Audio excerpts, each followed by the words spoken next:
All right, this Historic Preservation Commission meeting is being held on November 19, 2024 at 7 o'clock p.m. Statement of adequate notice pursuant to the Sunshine Law, adequate notice in accordance with the Open Public Meeting Act, NJSA 10:4-6 was provided on February 1st, 2024 of this meeting's date, time, and place. The agenda was mailed to the Cranberry Press and Trenton Times, posted on the Township Bulletin Board, and mailed to those requesting personal notice and filed with the municipal clerk. Roll call and volunteer hours, please. Ms. Sutmeyer? Here, age, Eight. 10, All 8. right, Ms. Ryan? Here, 4.5. Mr. Guyer? Here, 2 hours in addition to the meeting. Mr. Hool? Here, 55 hours.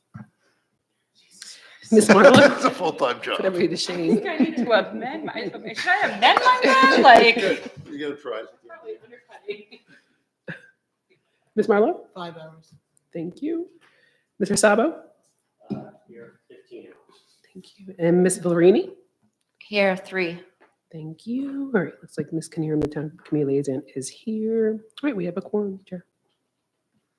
All right, so welcome everyone. We have such an exciting meeting. This is probably like the event of the season for historic preservation. So we'll start with our applications. Our folks, number 1 Prospect Street, have somewhere else to be. So we are going to start with them on number 1 Prospect Street. Pardon? I'm sorry. Oh, I'm sorry. 18 South Main. Pardon me.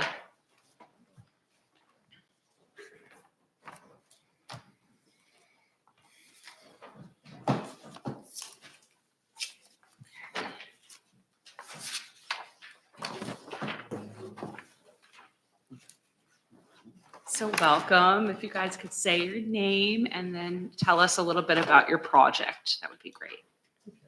Turn on the mic. Yeah, a little, if you want to hit red. When it's red, it works. There you go. No? Oh, there we go. There we go. I'm Richard Schroeder. I'm an architect in Cranberry, New Jersey. And I'm here to talk about the screen porch, the porch on this residence. It's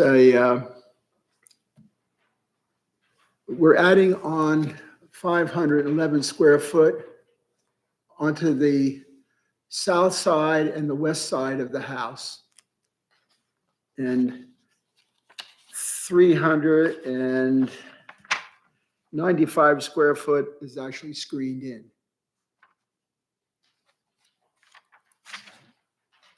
There's going to be a membrane over the sloped the sloped roof. It's going to be a very shallow roof because of a window on the second floor. So we have to keep it kind of low. So we're just going to do a membrane roof on there. And we're adding on to an existing patio. The north side of the addition is going to be kind of lining up with the brick patio on that side of the house, and then walking in to a double door, going up 2 steps, and then going into the double door into the screen part of the addition. On the other side is a walkway that brings you into the south side of the house and property on a brick paved walk. And we're going to be linking up with that for the exit and entrance into that side of the house under the open part of the addition. There's a door going into the screen porch at that part of the house where they link up.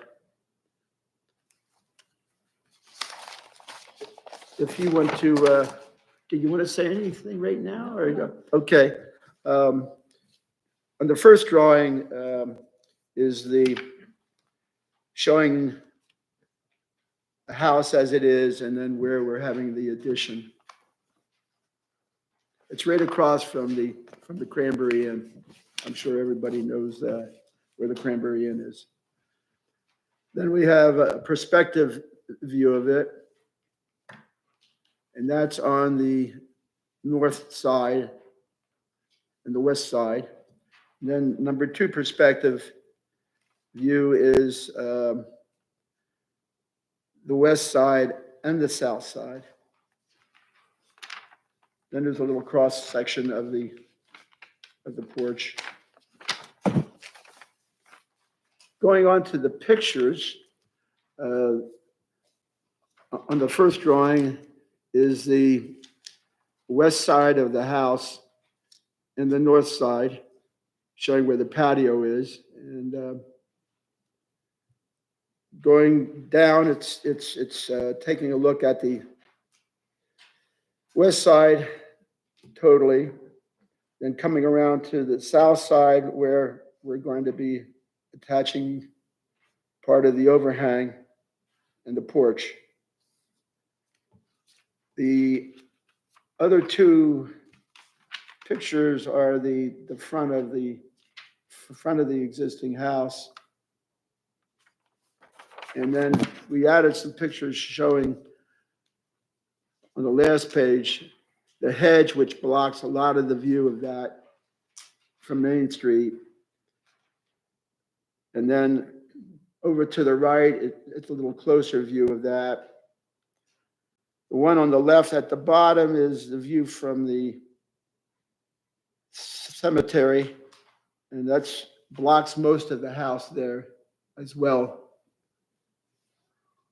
with the existing hedges.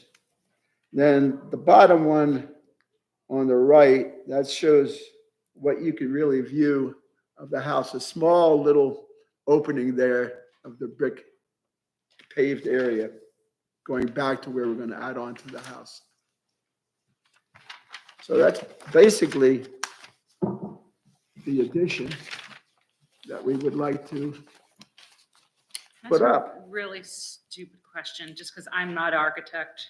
Okay, Is this, I'm trying to envision, this porch is going to be in the back, it's not going to be visible from the street, correct? that's correct. It's in the back, It's in on the back. sort of an addition onto the ancillary part of the house that was already additioned, basically. And that's Yes, in the back. yes. Okay. So it sort of lines up with that. If you're walking straight ahead on that brick road. Yep, you see, The brick you walk walk. back toward the cemetery, Yep, and there's like an ancillary back area, yes, and you're sort of doing the porch around that ancillary back area. yes, we are. Sorry to interrupt. No, that's fine. Are there any other questions? Does anyone have any questions?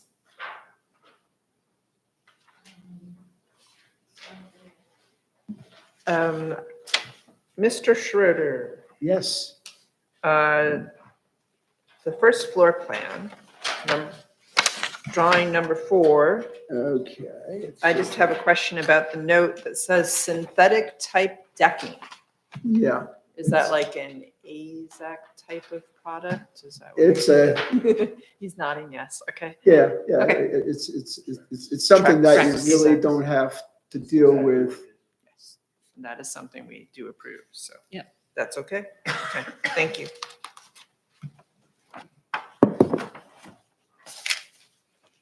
All right. Any other questions or comments?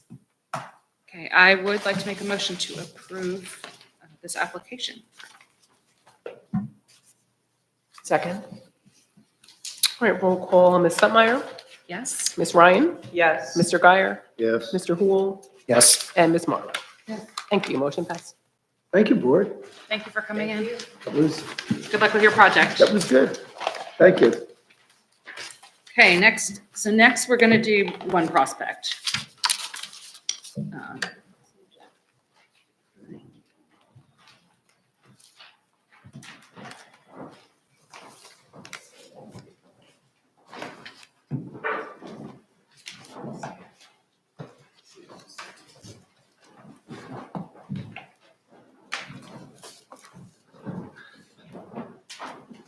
Hi, how are you? Good.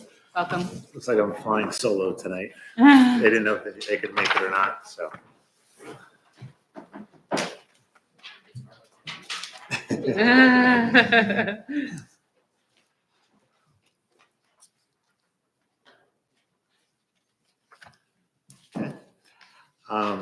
So this project is Dan and Sharon's Harshbergers.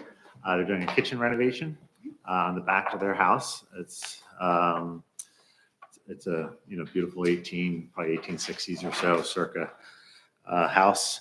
At some point, someone had lowered the ceiling in the kitchen, and they put a smaller window on the north side of the kitchen. And then in the back, they put 2 small casement windows in. Because the property has such a beautiful view of the west over the fields and the sunset, they'd like to put windows across the back of the new kitchen.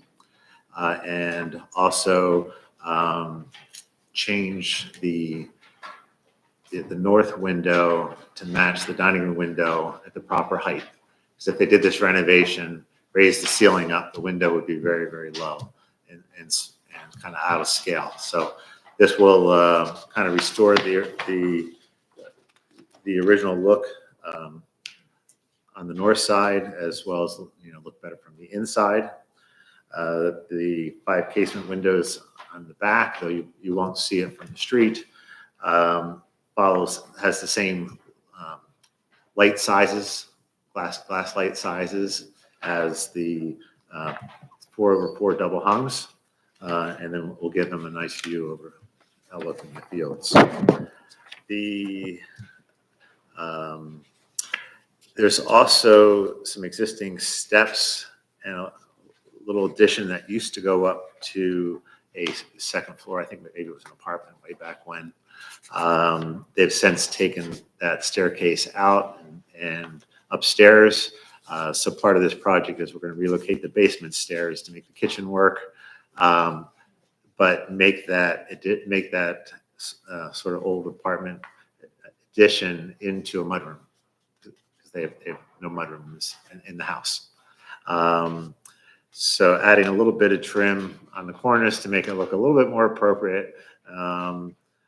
The idea of this is to do minor improvements to make it look better, but knowing that someday probably somebody will tear it off and do something bigger. Bill, that's on the north elevation That's of on the the north building, like side. that little bump out there? Yes. Okay. Yes.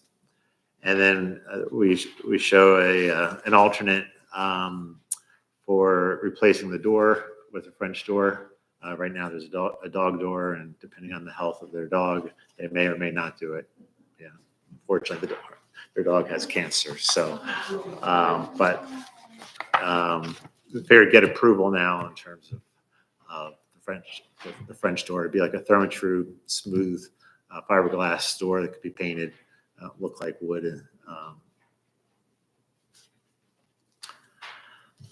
So that's the project. Not too much exterior work. So just the side door, Yes. just so I understand, you're upgrading it basically and you're replacing it into like a nicer door. Yes. Add alternate. It may or may not happen. What's that? It's an add alternate. It may or may not happen Okay, depending on the dog, yeah. Yes. But even still, like right now, it's just like a regular, Yes. like door, yeah. Okay. Yeah. Sorry, that picture didn't come out too Oh, well, no, I just but want to make sure. It's a half light door, basically. Yeah, yeah. And yeah, that's so weird that they put that little window in the back. Yeah, you can kind That's of. so weird. That's my only see comment. at nighttime how out of scale it is with the Yeah. other windows. Does anyone have any questions or comments? Yeah, so thank you for providing the information about the Marvin Elevate windows. Could you talk to the commission about how they're similar to or different than the Anderson 400s that are more commonly used? Yep. I've used Anderson many times. They're a cost point, competitive. Sometimes they're less, sometimes a little bit more, but they're Marvin's competitor to the Anderson. The big thing is that they're not vinyl clad. They're fiberglass. extrusion, which means you can paint them. They look a little bit more like wood, in my opinion, than the vinyl clad, which the vinyl clad, typically could have a lifespan of 20 to 30 years until the UV starts breaking it down and making it crack. So it's same price point, but I think a better window.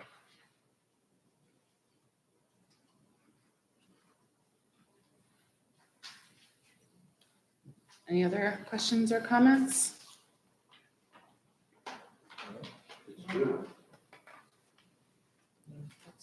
Oh, I didn't see that. Oh, I missed these. I didn't see these in the back. All right.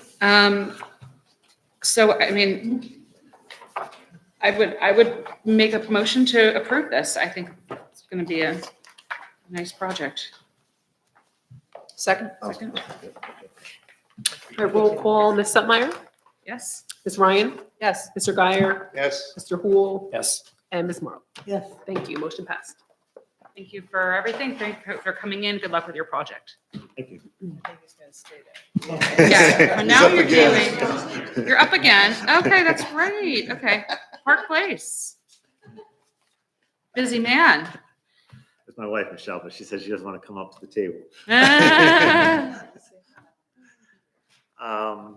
So I've been before the board before, 20-some years trying to get the house done. This is the last facade. But I don't know if any of you remember in the past, we had a 2-story rear porch design with a 3rd-story walkout. As construction is more expensive, everything's more expensive these days, we cut down to 1 story with a walkout on the 2nd floor and added some French doors up in the attic, which I think is all a good thing. I think actually we like the design much better than the last design that we showed. So, basically right now there's 3 additions in the back of the house. One is a lean-to, which is toward the north end, which is visible from Park Place West. We're going to keep that facade, other than maybe cutting back the eave line a little bit to make it work with the proposed addition. There's a pantry, which is kind of a lower flat roof, which was in between 2 additions. And then there's the rear porch, which is the oldest piece with the Dutch door and kind of a little bit more interesting piece in terms of detailing, architectural detailing of some of the windows and which is what we're taking cues of in terms of how we're approaching the design of the new addition. Back from when it was the Elms, we have doors out into nowhere. That used to be fire escapes. So the new design works with that as well. So I think probably basically what we're doing is creating, kind of mirroring the front porch to the back, but it's an enclosed space. And making part of it solid, which is the existing mudroom to remain, and then creating a new sunroom eating area off the kitchen, which is the addition part. It's basically squaring off kind of what's there.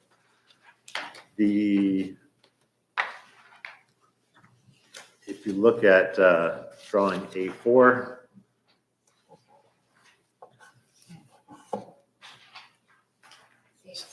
yeah, the bottom left-hand drawing, that's the rear elevation facing the fields, and my house. and your house. Oh, so much nicer.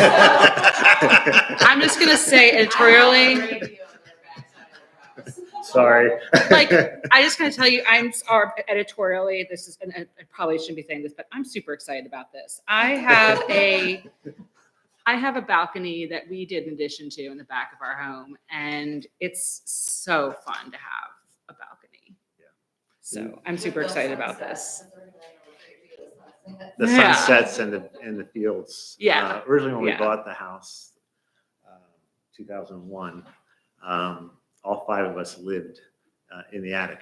But it was great because you felt like you were living in a treehouse. You know, Yeah. the kids were very disappointed to move downstairs.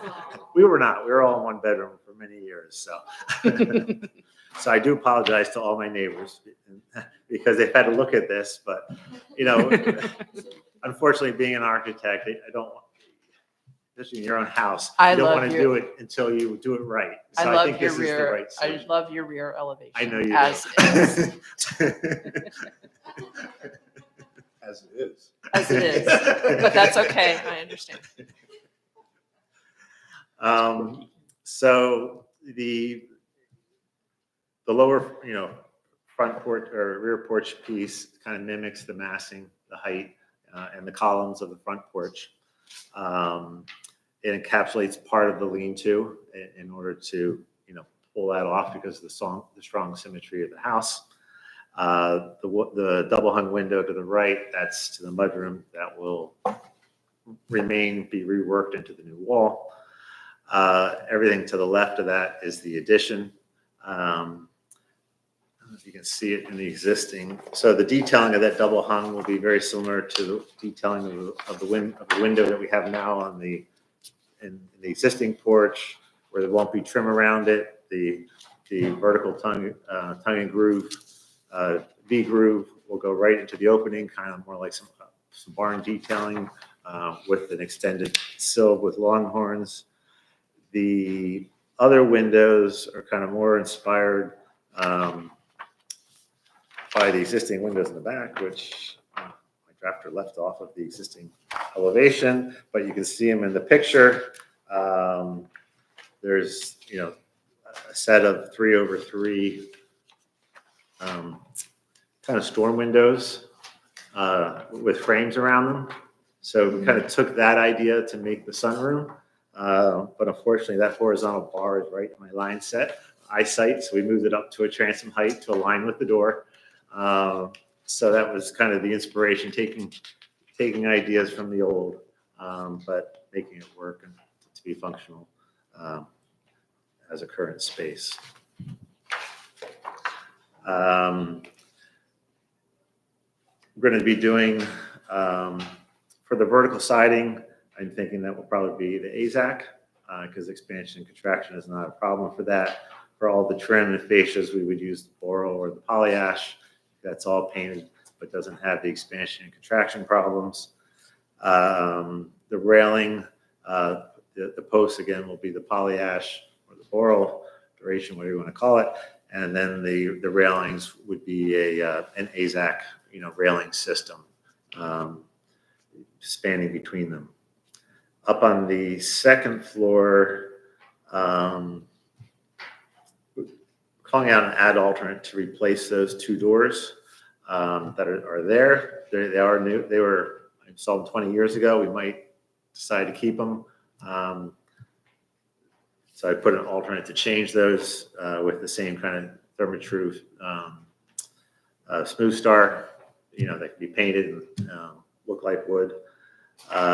In the center, between those 2 doors, there's a small little window, which again, because of daylight into a little room there that's into the hallway, we want to make it bigger. And again, the views. And then above that, the existing, right now there's a door out to nowhere where the left window is. The windows aren't symmetrical. So getting rid of the door to nowhere, making the left window symmetrical, making room for the, a double door for the view. Sorry, Susan. The composition was interesting, but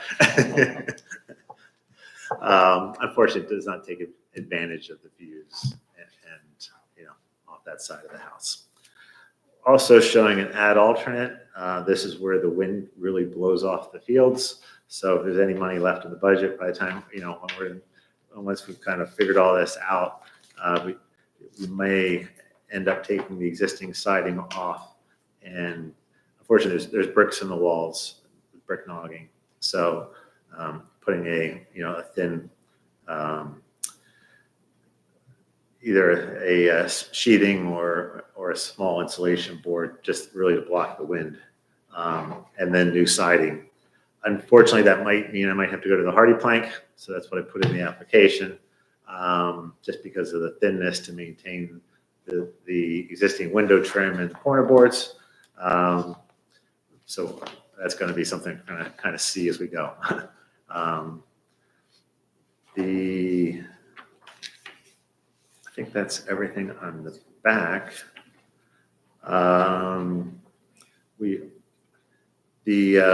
The roofing is just going to be EPDM, but with half round aluminum gutters and an aluminum drip edge, so you don't see the EPDM. And then there would be the interlocking wood tiles that would enable you to actually walk out onto it. So none of that will be visible. On the elevation number 4, there's another door to nowhere. It's not coming out of our mudroom where the porch rotted off, and finally putting a porch back so that we can get from our parking area directly into the mudroom. That's a quick question. What is that second little door next to the door? That's the existing door down to the basement. Oh, that goes to the basement. Got it. Elevation 2 shows the side elevation looking, facing south. Again, mimicking the same design that I talked about on the back.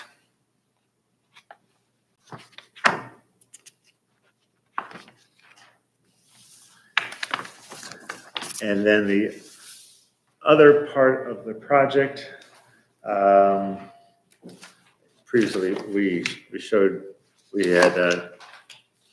a concept drawing of doing a garage in front of the post office. We don't need any more square footage, and the cost of construction has skyrocketed since the pandemic.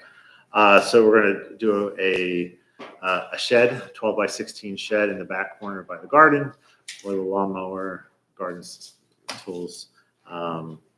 So I included images, of the shed that we picked out. It's prefabricated. It's actually built on site because it's actually steeper roof. It's not something they can ship. It's much more expensive than your typical shed that you see. It will have the smooth trim. We'll have real wood sash windows, real sash lights in the doors and the carriage style doors as well. And we're doing a metal roof with a little cupola, little venting cupola.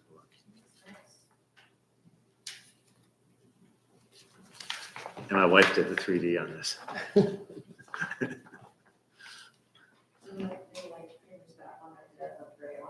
That's what we saw that we're going to purchase, but we're going to do the light green to kind of blend into the landscape.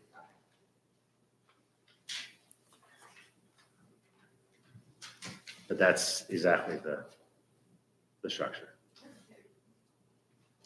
Okay, I have a question. Sorry. Questions? I've been dying to ask this question. So the pair of doors on the second floor that flank that center window. Yeah. In the elevation drawing, it shows a decent gap. Are those going to be used to step down onto your kind of second? Is that second floor is the porch on the first floor? Does it have a deck on it, or is that just a roof that you're not going to access? It will be a walkout. The existing, I'm not sure those are quite drawn right. I think they're drawn a little bit high. Okay. Because right now, what we're proposing is that the structure aligns with the second floor. Those doors are about 12 inches up. Okay. However, once I have at least 2 inches of slope for the deck, Right. so I'll be around 10. Might have to put a little step there, Yeah. or I might have to actually lower them down. Kind of wait and see how it all. Okay, but they will be used to access Yes. that deck? Yes. Okay. That was it. Thank you. Okay, any other questions, comments?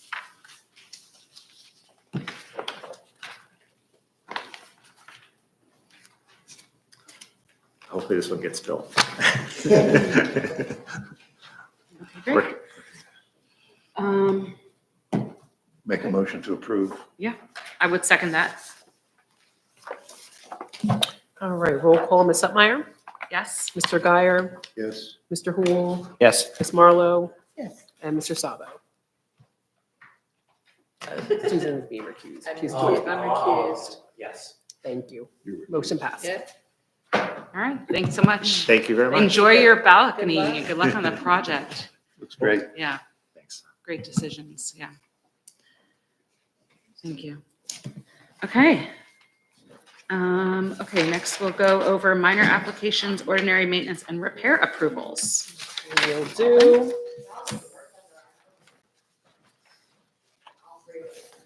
All right, so the following are the minor and ordinary maintenance and repairs that have been approved since the last time I had listed them. So we had HPC 223-24, 46 North Main Street, a driveway was approved.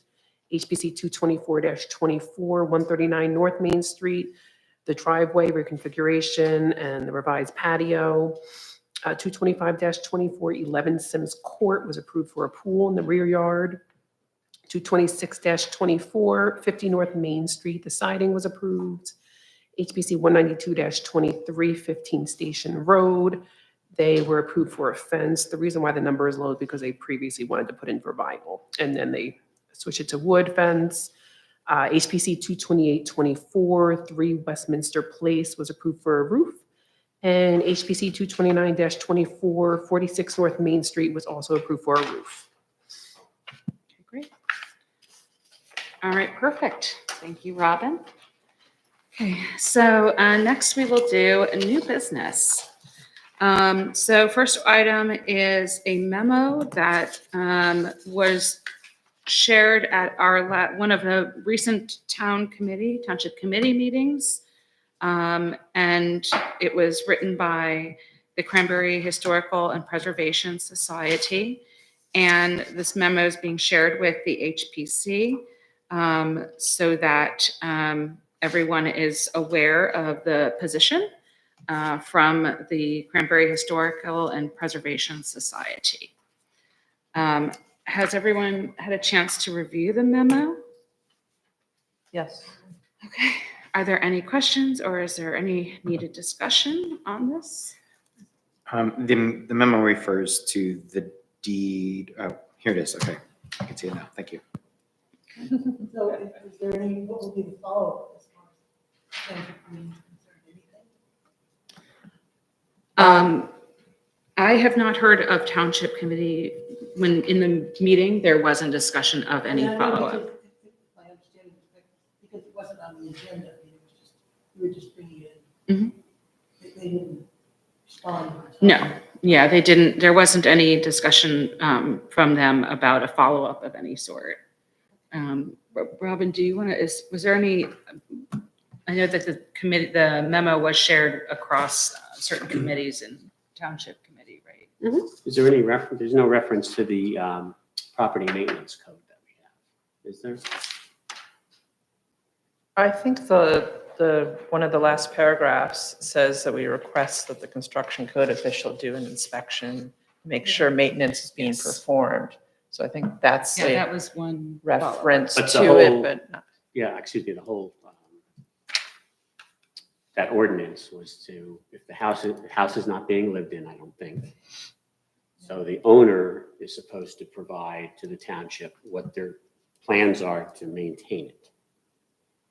Like getting the grass cut, making the windows, or, there's no broken windows, the side, what are they gonna be Well, the doing? porch is being held up.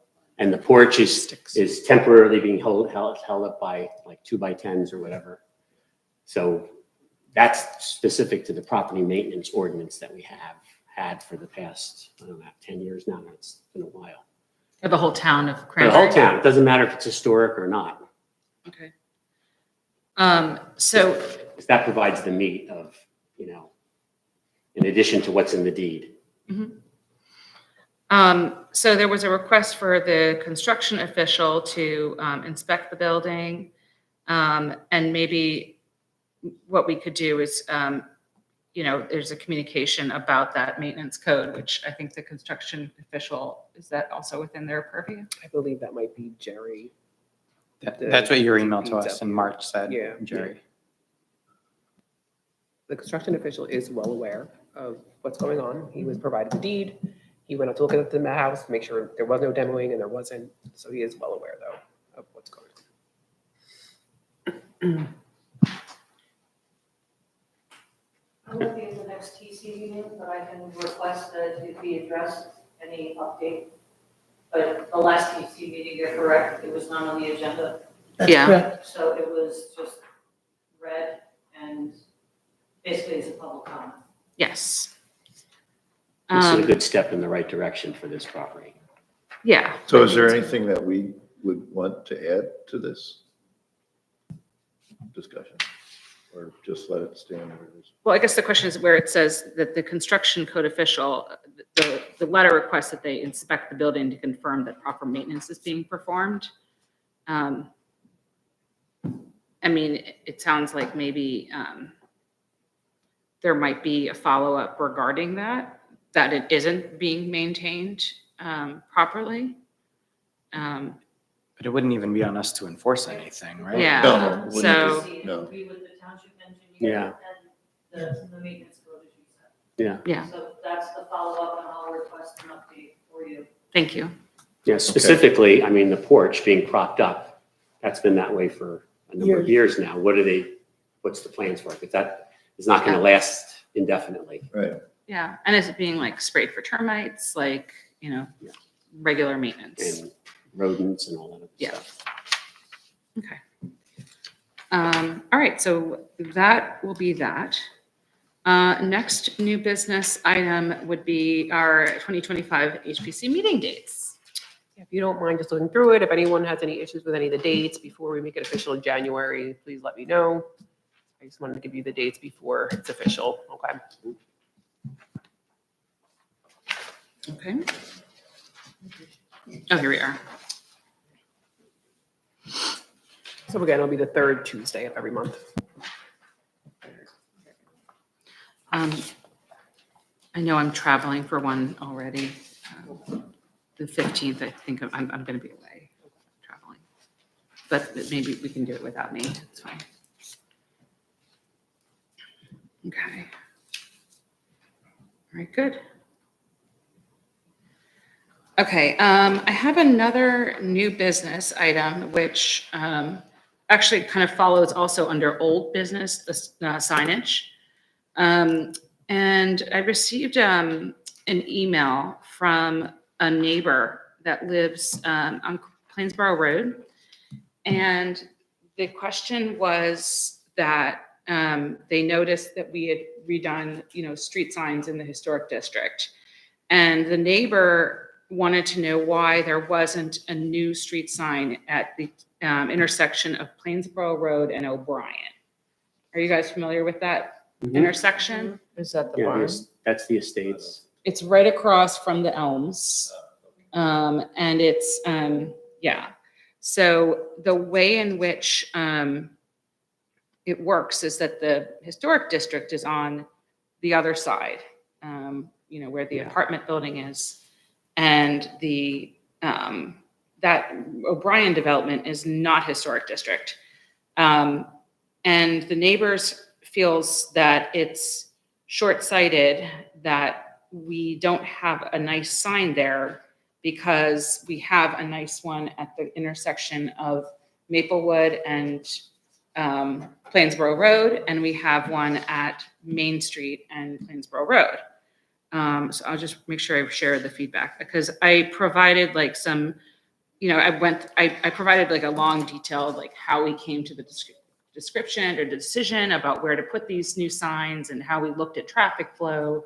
And I explained how, there are some new developments where we have signs, like for example, Goodwin has a sign, but it's sort of an entry to the historic district and it's on Main Street. And the same with like Brainerd and Elms. But since the O'Brien intersection, there's only one way into that development. There was a fear of, okay, you might be telling, insinuating that they're going into a historic district, right? Because especially since the sign is on that side of the road. I mean, if the sign was on the other side of the street, I mean, that would be a no-brainer. But the neighbor felt that, let's see. Let's see. I'll just read the feedback. That that we need to do a better job of replacing critical traffic signs that are long past our lifespan. You know, if the costs are not so expensive, why is it so, you know, it's not that expensive to put in one sign there? Why can't we do that?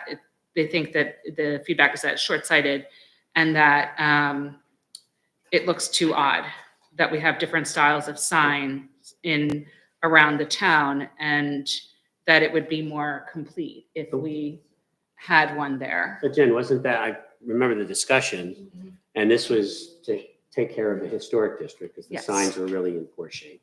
Yes. And I thought we talked about that this could be a model for the rest of the town as Mhm. street signs need to be replaced. They wouldn't have the historic district Yep. circle on top, but they could be of the same style Yep. over time to Yep. replace them as needed. So that's like a phase 2 project. Yep. So the Yep. historic district was the main push. Yep.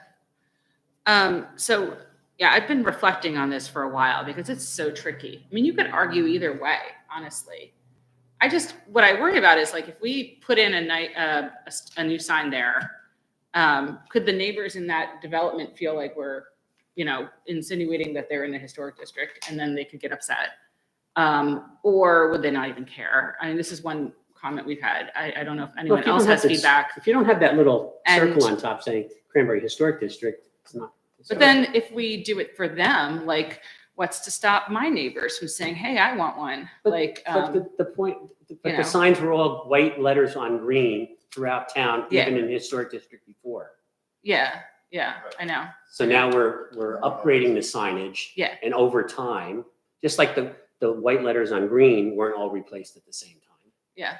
And They were as we've phased. So should the discovered, response- some residents do not like to be in the historic district. So it can go either way. Right, Some really want to be and some really do not. This is what the model is of the new signage, upgrading the Okay. signage. Yep. You're taking, if it's not in the historic district, they're not going to have A little the circle little thing. circle on Yeah. top indicating that. But there's no current plan to upgrade all the signs. So that's the Right. thing, like, So I we could make feel that like- recommendation. Yeah. Yeah, I can't I mean, remember. who township committee, I spoke mean, with. is that, It goes outside the scope of the HPC, so then it Exactly. goes back to the township to say, do we want to have signs that are synergy? So it's project management. You had a project, you completed it, it was specific in its goal to the historic district and historic. but as far as replacing signs that get worn out and outdated throughout the rest of the town, is the township committee have a plan for that? There's no plan for that. That's like, you went through phase 1, phase 2, and phase 3 was like gateways and Yeah, et cetera. So there's no phase 4, but there wouldn't be. It'd be phase. It's outside of our It would go Right. back to the jurisdiction, township yeah. To say, when a sign becomes obsolete, gets hit by a car, et cetera, how do we replace it? Do we want to have it look like the historic Right. district? That's, the township committee would have a discussion about it. My opinion is, no. The scope of your project was to distinguish the historic district separate from the rest of the town, so that you knew visually that you were entering a different part of Cranberry Township. So that was completed. yeah, That's my opinion on it, but I'm just saying that you completed it from a project management standpoint. Yep. Outside of that, any sign replacement would go to normal DPW, or how we've done it for, I don't know, 100 years. So Yeah. that would be the answer to that email that you received. It's really out of our scope. Yeah, but I It believe is. Jerry directed them to her. So now she's going to direct them back to Jerry. really? That's fine, yeah. Oh, that's funny. Looking at the map, it's not in the historic district, so your answer, even if it's uncomfortable, was 100% accurate. That There's is a couple across the houses street, Yeah. you're in the What's historic that? district. Houses. Yeah. Yeah, and now, I know, well, now here's the other thing with what we're doing with the buffer and everything. I mean, and removing the buffer, I mean, we have a couple signs in the buffer. Like, are we gonna take them down? I mean, I don't know. It's, I mean, it's zoned, correct? yeah, So that the answer to your question is there. Mhm. I can see the historic district if I stand out on Old Trenton from my house and look across the field. It doesn't mean I need a sign. Right? Yeah. So I think. Is there a historic sign on Station Road at, I don't know what that little road is called off the top of my head, the two roads that We connect. have one at Oak From Lane and Station Pine Road Hill, over to but we Brainerd. don't at Evans.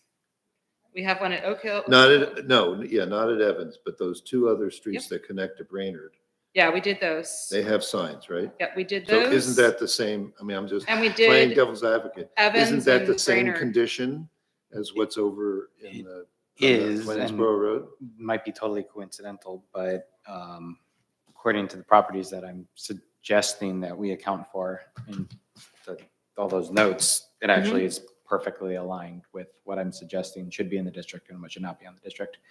Not to spoil the whole packet, but on Plainsboro Road, there's two properties on that block across the street from O'Brien that are contributing, or there's two properties on Plainsboro Road that are contributing, the Elms and the apartment building, Mhm. and they both face away from Plainsboro Road.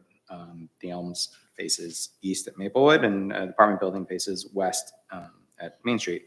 And so when you're on that stretch of Plainsboro Road, you're really facing no historic buildings on the other side of the street. So it really doesn't make sense to include the other side of Plainsboro Road in the historic district, in contrast to Station Road, where the south side of the street does have historic buildings facing Station Road, and the properties on the north side face those buildings. So there is a distinction in terms of what would make sense to be in the district.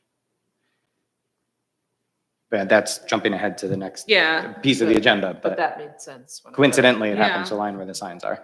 So you say on Station Road, Oak has a sign, Mhm. but Evans doesn't? Oak and Pine Hill do, because they're kind of in the historic district area. Like, not kinda. There they are. in the historic district? Let's see.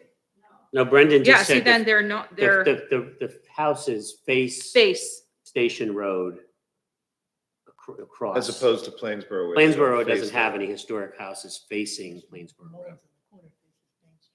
But technically, the road itself is not in the historic district. No, I hear looking at you. what you're I hear doing. you. It's in Mhm. the- I'm doing One it side right. is. It's in the I'm playing buffer. devil's advocate. No, but that side isn't. But that's- So I hear what you're saying. I Yeah. agree with you.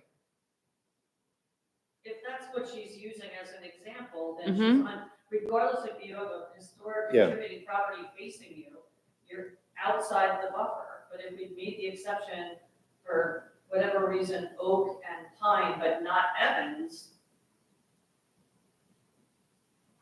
I'm just saying, there could be a point there. And Yeah, I know. You can argue it. Given the way it either- is today. Either way. But also considering however our discussion goes in the next agenda item, then that might reconcile that discrepancy. Yeah. I mean, I think though, to what Lisa's saying, like, so that intersection at Oak and Station Road, the home there that has the street sign, like right on their property, is not, it was buffer, right? It's the same situation as this O'Brien Estates. The only difference is that you could technically kind of like be outside of the district, right? You're on Brainerd and you're driving down, on Pine Hill, and then you hit Plainsboro Road, and now you have a street sign that says, guess what, you're in the historic district. So we kind of did it based on the way traffic was flowing, like you're entering in to the historic district, because someone could go down Station, turn onto Evans, turn down onto Brainerd, they hang out in that neighborhood, and then they pop out onto Station Road. Then those signs there kind of, introduce them to the historic district. That was like the way in which we were putting all those signs, those stars. And remember, like, same with Evans, you could drive in from 130 to Plant Station, down Evans to the other corner of Evans, and then you're driving in, and right at that intersection there, we have something that kind of denotes that you're entering into the historic district. And so that was like kind of that rationale. It was based on traffic flow, right? Well, Evans Because, to me seems to not be an issue. I mean, it's outside the buffer, it's outside of the historic district, so you would not get a sign there at Station Road. yeah, The exactly. The only issue is, there's a kind of similar condition on Station Road with those two streets as there is over on Plainsboro. So I don't know, I could make an argument for putting the sign over there on Plainsboro. Yeah, that's, I Very agree. I easily. feel like you And I could don't make an know if argument it's either worth- way. Is it? And so the problem I mean, is you make one change though, we could, okay, so there's a few options. We could recommend that we put in one and we put a historic district sign in, because it is, technically on the border. I mean, looking around Well, at the there- map, there really aren't any other Actually, there is on conditions. Evans Drive, it's Dave's house. I think the driveway, I don't know what the address is, I mean, it faces the lake, Mhm. but the driveway comes into Evans Drive. Mhm. And that certainly is a historic. And Yes, there is a that's true. sign there. That is true. And that's why we have a sign there. Yeah, There exactly. is a sign at that split. right? Okay, yeah, you're right, at that split, exactly. We could have to allow the continuity of the newer signs. We could propose to Ms. Marabello that we do a plain one that's newer, so that when you're driving down Plainsboro Road, all the signs are newer. That would be another option. But it would be up to the township, But this right? is It's all not up to the us, It's township. not our budget, it's not. We could Our just initiative. we could say to the town traffic committee, like, here's the feedback we've received from the resident. HPC is sort of like indifferent at this point. Yes, I'm not Like, like because you hard and could fast, argue it but, either way. but what I would argue is that you feel the character of the historic district on Station Road that you don't feel on Plainsboro Road, because none of the buildings across the street On this face the street. So you don't feel like you're in historic district on, it's the character Yeah. doesn't extend there, whereas it does on Station Road. So Yeah, I Yeah. I do lean that way. And I would also intend for N=1. exactly, And I I'm not know. gonna initiate, or would I suggest a townwide signage based on one person? One person who I wants to appreciate have the the same, feedback. yeah. If you feel that the criteria, the methodology that you did on Station Road may apply to that road, then I would say add the one sign. But I wouldn't be kicking off or proposing to the township committee that we now have to come up with a alternative sign replacement program Yeah. for Cranberry Township. And I think, yeah, I think that that's fair, and I think that I am concerned. Tell me if, am I nuts? That people could get really upset if we put Berkeley with a historic district sign. Like, imagine we did this, like we give it a new sign with historic district. I'm not Berkeley, O'Brien. Those neighbors in that whole development, are gonna be like, why are you doing this? Jen, you're using the same methodologies as you're coming off of Plainsboro Road, you make a right into that community, you hang out there, using the exact same word Yep. you used, then you come out and you're entering into the historic district, the same thing applies. So either you pick the methodology that you just used. Yeah, as yeah. traffic pattern. In that case, if you apply the same methodology that you did to Station Road, would that make sense when you're talking about one more sign? Mhm. That's for you guys to decide, but go back to your original. The criteria. methodology was all based on entering in from somewhere else. And again, the issue is with this little development, you enter in and out the same way. So, And they wouldn't feel that the whole development is in the historic district, because when you get to that short, O'Brien is very short, and then it turns and there's other signs. You're not replacing those signs. yeah, that's true. That's true. So maybe we do replace it. I mean, it's not expensive to do one sign, I don't think. We'd have to just make a request, Ms. Marabella, say, we have this feedback. We think that, it could create continuity of the view of the district. It is on the border. And we know that once you get into that little development, the signs are different. Here's the cost, and then let the traffic committee decide whether it's something they want to spend money on. I know there's a lot of other traffic committee expenditures right now that are maybe a little more important right now, like with people getting hit by cars and trucks and everything like that. But I mean, I think we can let them prioritize it. But I think I think it's fair for us to say, we wouldn't have a problem if, you know, here's what's good about it. Here's what it would cost. Again, I would remove subjectivity. It's not what's Yeah. good or what's bad about it, Mhm. or why you're pro and conning it. If you're using the same methodology that you used on Station Road to Mhm. make a right on, what Evans, or I'm sorry, Oak, to go into that neighborhood, is hang out there, and you leave. I don't think I wasn't on the commission at the time, but I think the methodology is if you can enter from, Somewhere else. right, it's not returning from the same street that you entered on. So for example, on Station Road, if you turned off of North Main into the neighborhood and then came back in, right? So the methodology that you outlined is consistent as is. Yeah, You don't it have to is. change anything to be consistent. It is. That's what I would say. It's not about doing something nice or responding to feedback. Okay. It's you had a criteria, you had a methodology, stick to it. It's yes or no. And if it's outside the scope of that, then okay. But if you, to your earlier point, if you're like, yeah, I can see it, maybe, maybe not, then you're gonna get another, hey, what about me? What about the street? What about that I street? know. Whatever your methodology was, again, if you're clarifying it, stick to it, and there's your answer. Yeah. That's Yeah. my feedback. Okay. So then I'm going to just propose, let me know if you guys would, maybe just a head shake, that we keep things as is. Right? Okay. All right. Okay. All right, cool. I really do. I drove through there. I'm trying to, I want people to be happy. And I'm excited that people like our signs, you know? But I don't want to open up a whole new can of worms. I think that's the biggest issue. Okay, cool. All right, now let's talk about our hot topic, amendments to the Cranberry Historic Village District and Buffer Zone. So how many of you guys had a chance to listen to that really fun planning board meeting? I that got did. to go to. Yes, Okay. I You listened. did. You did not. Okay.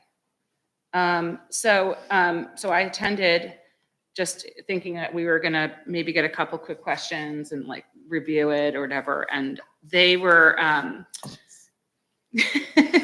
I think the issue is that, you know, they get a lot of slack for approving warehouses and everything. And so here we are coming in and talking about, you know, adding a few houses to the buffer and adding a few houses to the district, removing the buffer, back and forth. And then we had a couple of local residents that brought forward some questions and concerns. And so they were hesitant. They started asking a lot of questions, and I tried my best to answer them, but it was like, I think they need some time to think it through. And I think they wanted us to bring forward information so that they have, you know, the full complete picture. So they had a few questions that I was hoping we could just talk about briefly. And then what I'm going to do is I'm going to take each of the responses and put them in a slide for them. And then Brendan did an amazing job, like Excellent. doing this, which I think will also. 55 hours. I know. I mean, this is freaking fantastic. I mean, I feel like honestly, we could probably just give them this. Yes, that's, But there was one thing I thought was missing, which was the main reason we're doing this. Like, we're adding this many, but removing this many. Like, those numbers as stats. I don't know if there's a way like we could put those in. I'd like to throw in at this point, I believe when I was listening, there was a comment made, at least by one of the planning board members, saying they had not reviewed whatever packet they Oh, I had know been that given. too. Yeah, And that was so, kind of part of the You know, problem looking too. at this document, which is super thorough and fantastic, I'm thinking maybe an executive summary of some sort, kind of along with what Jen's saying, would be very useful. Because I'm afraid, again, they're going to say they're not going to, you know, wade through the entire thing again. This thing is I don't know how else to communicate that they do need to be prepared for the meeting. And I mean, they reviewed what I had made in PowerPoint, because that's like my job. Like that's my forte, is I take something complicated and put it into like a simple story, right? Visual, yeah. Yeah.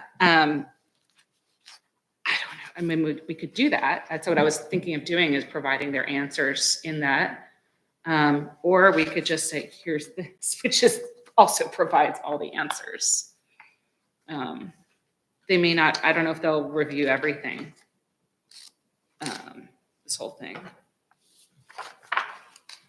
It's really good. That's though. my fear. Can you highlight and address their specific questions, like you were saying, and just pull them forward? I could annotate it. I could do an annotated version. The appendix is all a tremendous amount of hard work.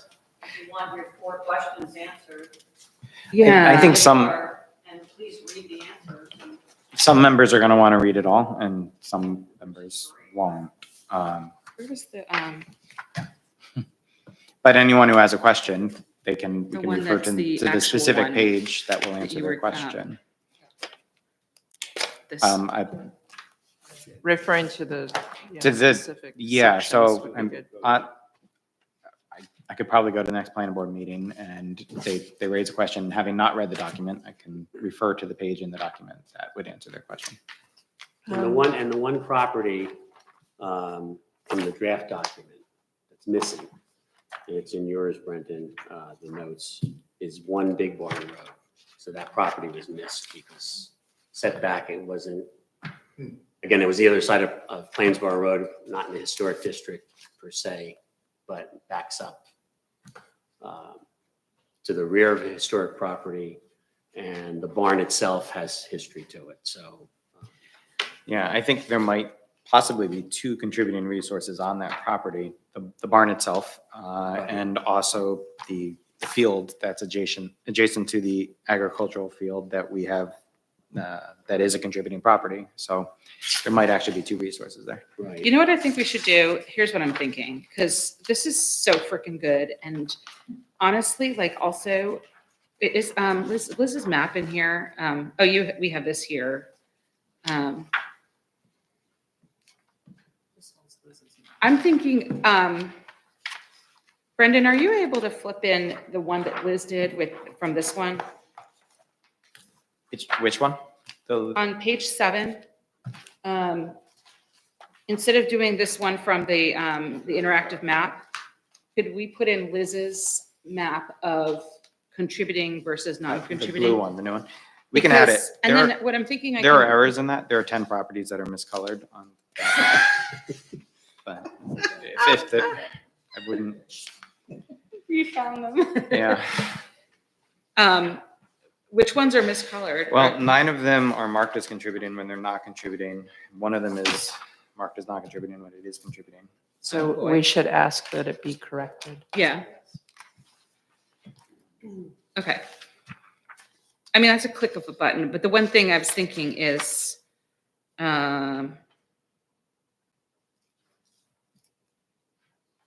where's the one that's I think it would be nice to have the 2 maps next to each other. One that shows contributing, non-contributing, and one that shows the modifications. Because like, I think you guys all heard that took away that the issue was that they felt like we were just doing all of this because of those 3 houses. When in fact, the actual reality is that there's other houses in that really make our historic district, it's a little less dense than the downtown district, but it's still pretty good. I'm sorry, what do you mean by just the 3 houses? Which ones are you referring to? The ones on North Main Street? Which ones are these? No, you had said. Oh, it the was just 3. Yeah, 3. these 3, 1, 2, 3. The ones that Okay. had the little buffers around them. And the other difference. That was their between issue. The 2 maps is this one has another category, key contributing, which this one just has the 2 categories. So they don't. And it should, so they should correct it. We can include all of them. I don't mind, but I think it's really helpful to see this compared to this because That's what's there now.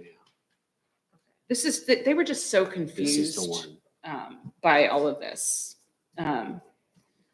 And they, I think there was, because of some of the neighbor complaints, there was like this fear that we're forcing people, you know, the non-contributings to do things and that we were gonna cause a problem that And they're that's gonna where hear about. Brendan's notes very clearly I think it's states that. very clear. And like, yeah, It's I not that love, case. I love too how you organized it by like, here are the guidelines, because you know, Mr. Rusick kept saying like, where are the guidelines? Where are the guidelines? Well, it's very clear, like in that document, for everyone in the historic district to maintain the streetscape, here are the things that we're gonna look at, like fences, sidewalks, like that kind of stuff.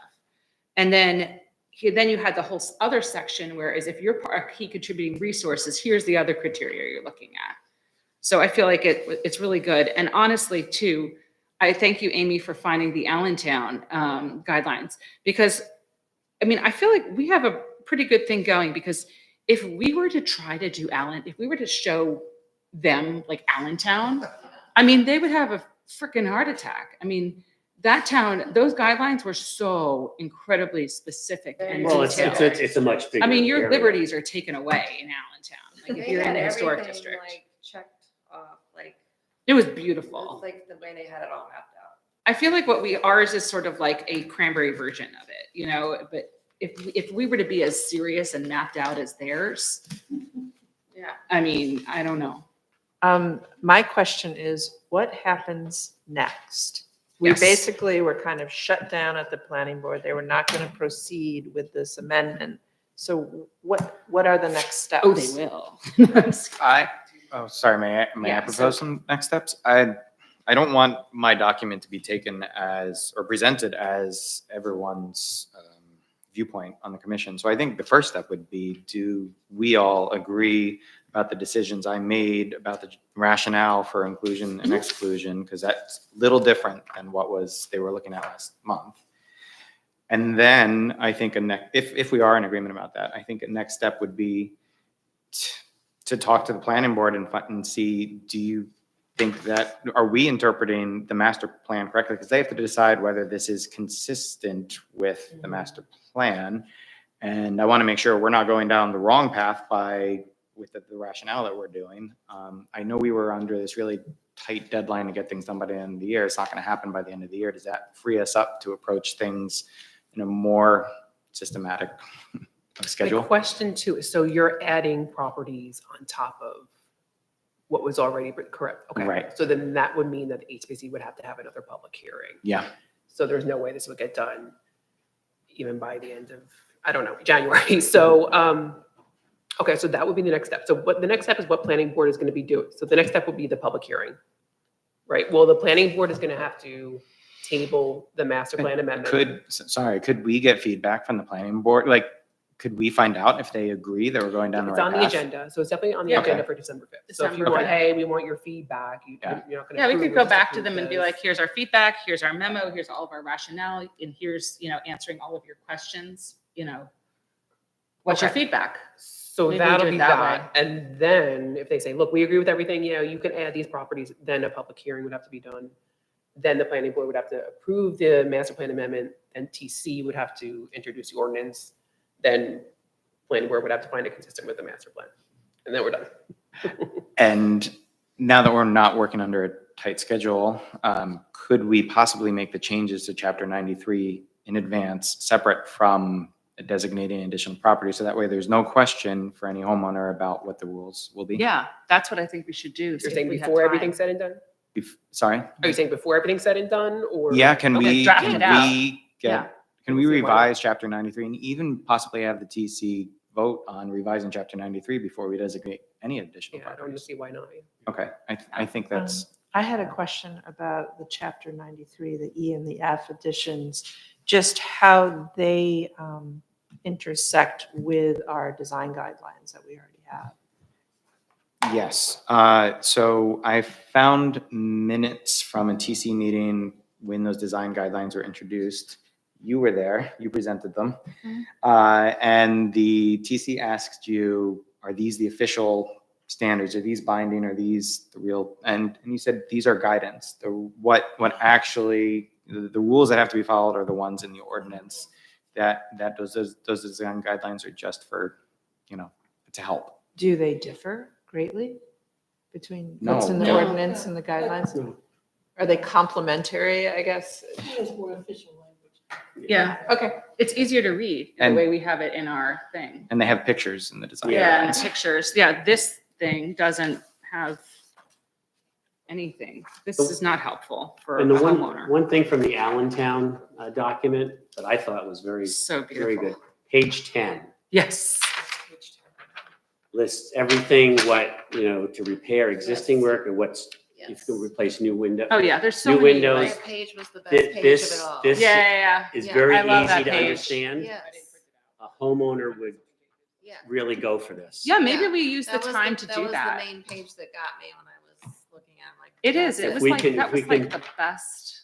Put that And this somewhere. little- And this that flow little- chart the flow also. chart. Yes, But yes. this really, just in It's just 2 the way minutes it's, reading it's it, the it's same information. It's just put into Right. a single page. Yeah. but it defines more of in-kind replacement versus total replacement, but what's appropriate. Mhm. And what's available now is as replacement products. So it's not strictly, you can replace in kind, but you can certainly siding, you can do hardy board. Or, Yeah. different things. So I'll What do say you, that. what do you think, Brendan?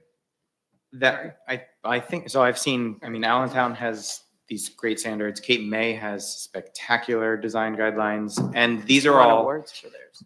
these are not in their ordinances. These are Yeah, these it's meant to be, supplemental we've got guidelines. home loans, help the homeowners. Well, Yeah. so we would probably, to get in, we can do anything on, our volunteer basis, but also to get anything to that level that those places have, we'd probably need to apply for a grant and make a new 20-year later design guidelines PDF to help Yeah, homeowners.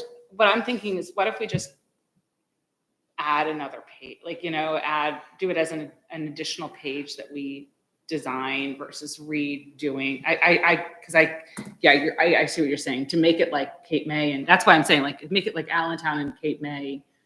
But Cape May is more restrictive. I mean, they have colors. It's approved over there, colors yeah, and there's so everything. much That's- more, like, I think that there's something nice in the simplicity of ours as well. But I do think that is good because it's sort of a nice summary for someone. Can we add this to our application document? Yeah, Yeah. Oh, Yeah, that's this would be another a great idea. check. I mean, That was my favorite. this is what I page of want to the whole do. This thing. is. Yeah, And I mean, just I think change the take baby columns steps. if necessary to fit what we're doing. Just change the column headings. Do we wanna try to- So I want to say that the authors of the Allentown document attended my wedding, so I know Oh. them. Oh, no way. How about that?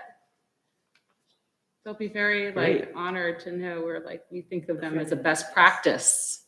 So, They even have little keys for contributing and non-contributing.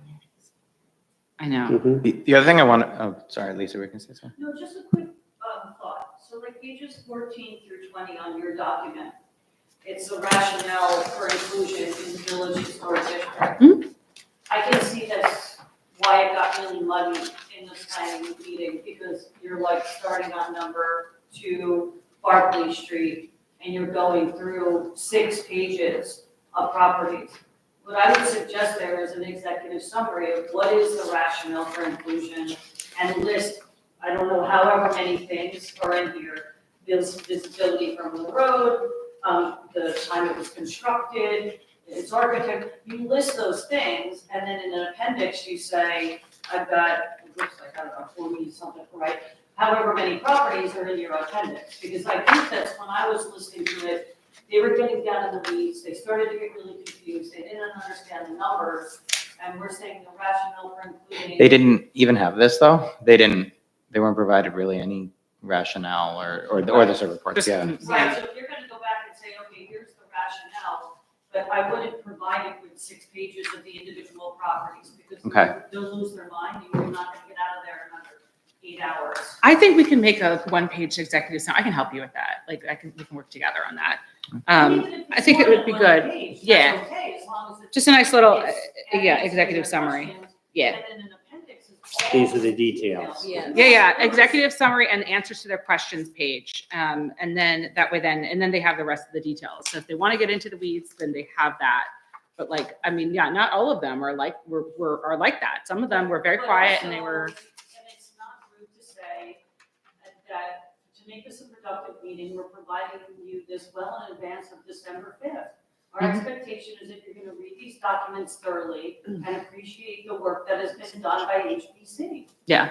And if they haven't, be like, we're going to sit here for 3 more hours and have the same dialogue because you didn't read the work provided to you in the packet. That's not acceptable. Yeah, and then the other thing that they were asking That's for. why things take forever. Yeah, and the other thing that I know upset some people was that they were like, well, we want to know, who recommended this and who did, we said Richard Grubb, and they were like, well, we want to have Richard Grubb in the next meeting and stuff. And I mean, and Robin talked to them, they're not coming because they have spent so much time like with us. They're like, if you aren't gonna like listen, like we don't need to keep being interrogated on why we're doing what we're doing. We're experts, and I think Well, read the that- summary, the survey results. Yeah. Phase 3, Richard Grubb spells it out. in I the know, and that's why summary. I think like I think that's why it's interesting because like, do we go to them with feedback for their feedback, or do we actually just go to them and say, listen,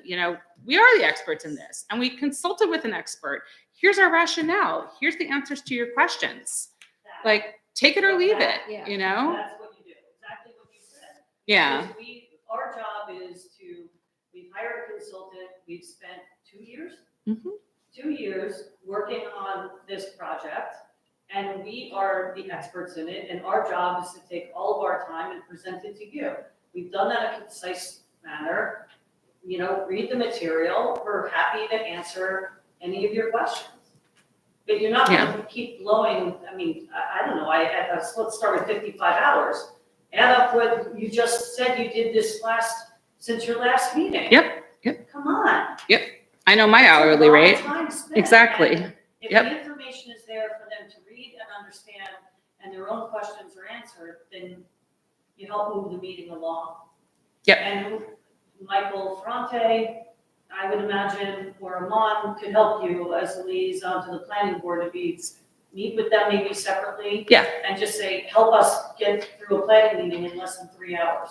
That's not happening. They spent like an hour talking about a But, garbage let's can give it a before try, I got there. If Yeah. they can help you funnel down what the message is and not have to be calling in, this isn't a trial, you're not gonna call a witness of club. Yeah, it did feel like that. It When I was- listened to it, it felt a little unfair and critical, so Aw. I would get back to basics and see if you can elicit the help of Amon and Michael before the December 5th.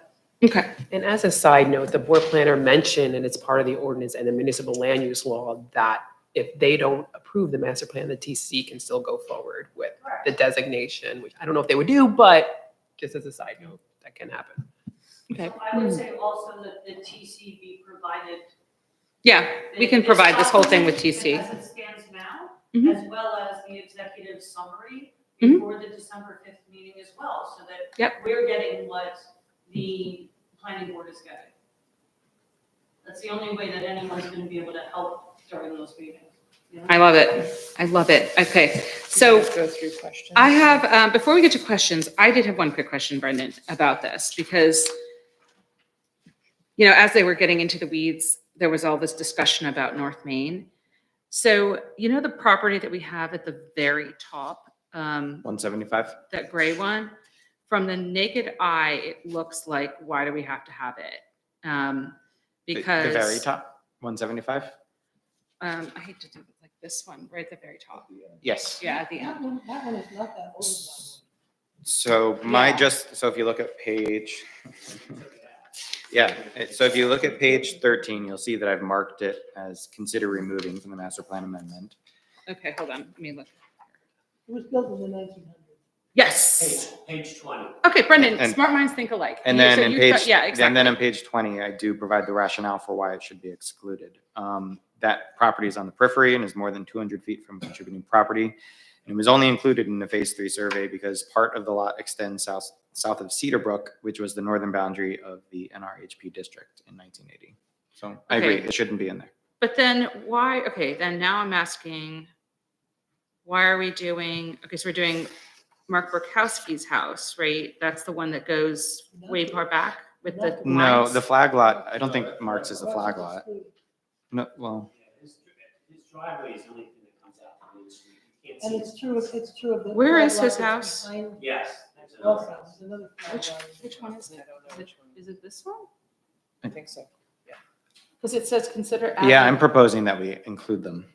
And I include his one? include all the, so that it's, yes, contiguous on North Main Street. And we could look at the particular property to, Because of the driveway, and then it is like sort of, well, they're both, so, oh, and that one too, okay. yeah, both flag lots.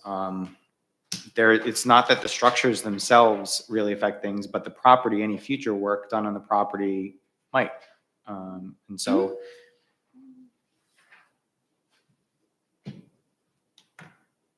Okay, I mean, they're both newer houses built in the 70s, 80s. but it'll be considered non-contributing. yes. Um, Okay, so, all right, so I think that it makes sense there. Okay, so okay, so let's just go through these questions. Okay, so they were asking a lot about like, why is our district on one side of the street, but not the other side of the street? Because they think of streetscape, they think of like the vista for the whole, as you're driving down the road. So they were asking, for example, like, why is one side of Station Road not in the historic district and the other is? And I have no idea when we started this back in the day, like, Well, Except did- except that on it- that side of. There's not historic houses. There's no there's not enough. Look at page 21. Okay. These are the 1980 boundaries, and that is pretty much what Richard Grubb used to decide which ones should be surveyed.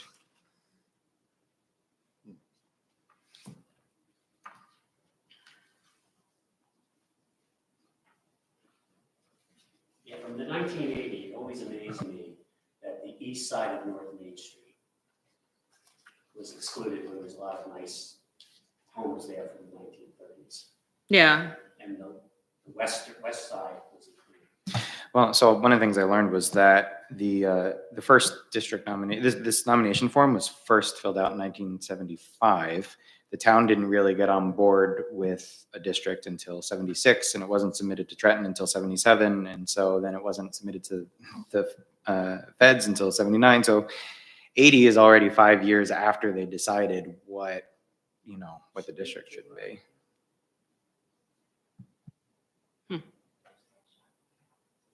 okay. So, So do we have an answer? Yes. The south side of Station Road was in the district in 1980, and the north side was not. The same thing on Plainsboro Road, and the same thing up on North Main Street. They used the 1980 boundaries to decide which properties are surveyed.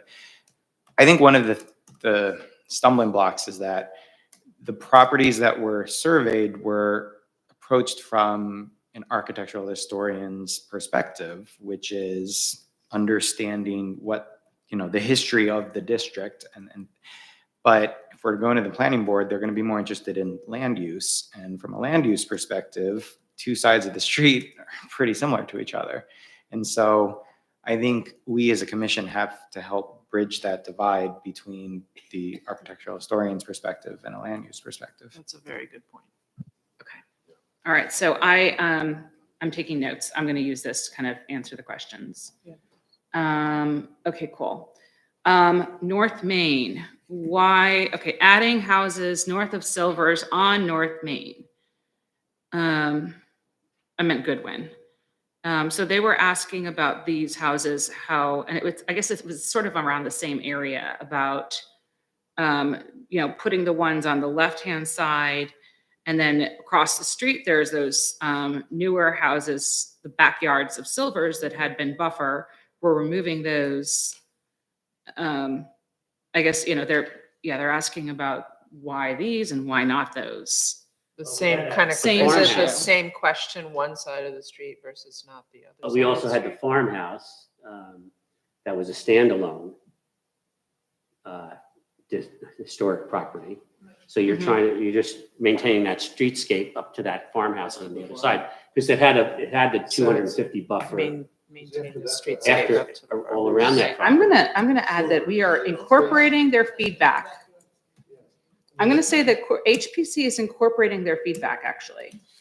North of that farmhouse, all the houses on Silver's Face, Silver's, they don't fit. Right, and the backyard, the No. back isn't affected. There is one. but- There is one on the north side of that farmhouse. So if you look at Yeah. page, Yeah, oh, I know that house. But it would have yeah. been But affected it's with the not, it's buffer from the area. eighties, If- like. instead of looking at I would say instead of looking at the map and the amendment, if we could look at page 13, because that incorporates the map from the amendment, but with the changes I'm proposing. Yeah, and that's what I'm gonna say in my notes to them, is that we incorporated planning board feedback and that we removed the house from the north. And that we are adding one next to the historic to maintain for streetscape Because streetscape Because that was versus- included in the buffer area, those two properties on either side of the farmhouse, they were included anyway. Yep. And then we are not having those houses though that are that face Silvers and the one that faces Maine because it's their backyard. No, there's a better reason than that. Go to page, Do Go to tell, page- do share it to your friend. go to page 24. 24.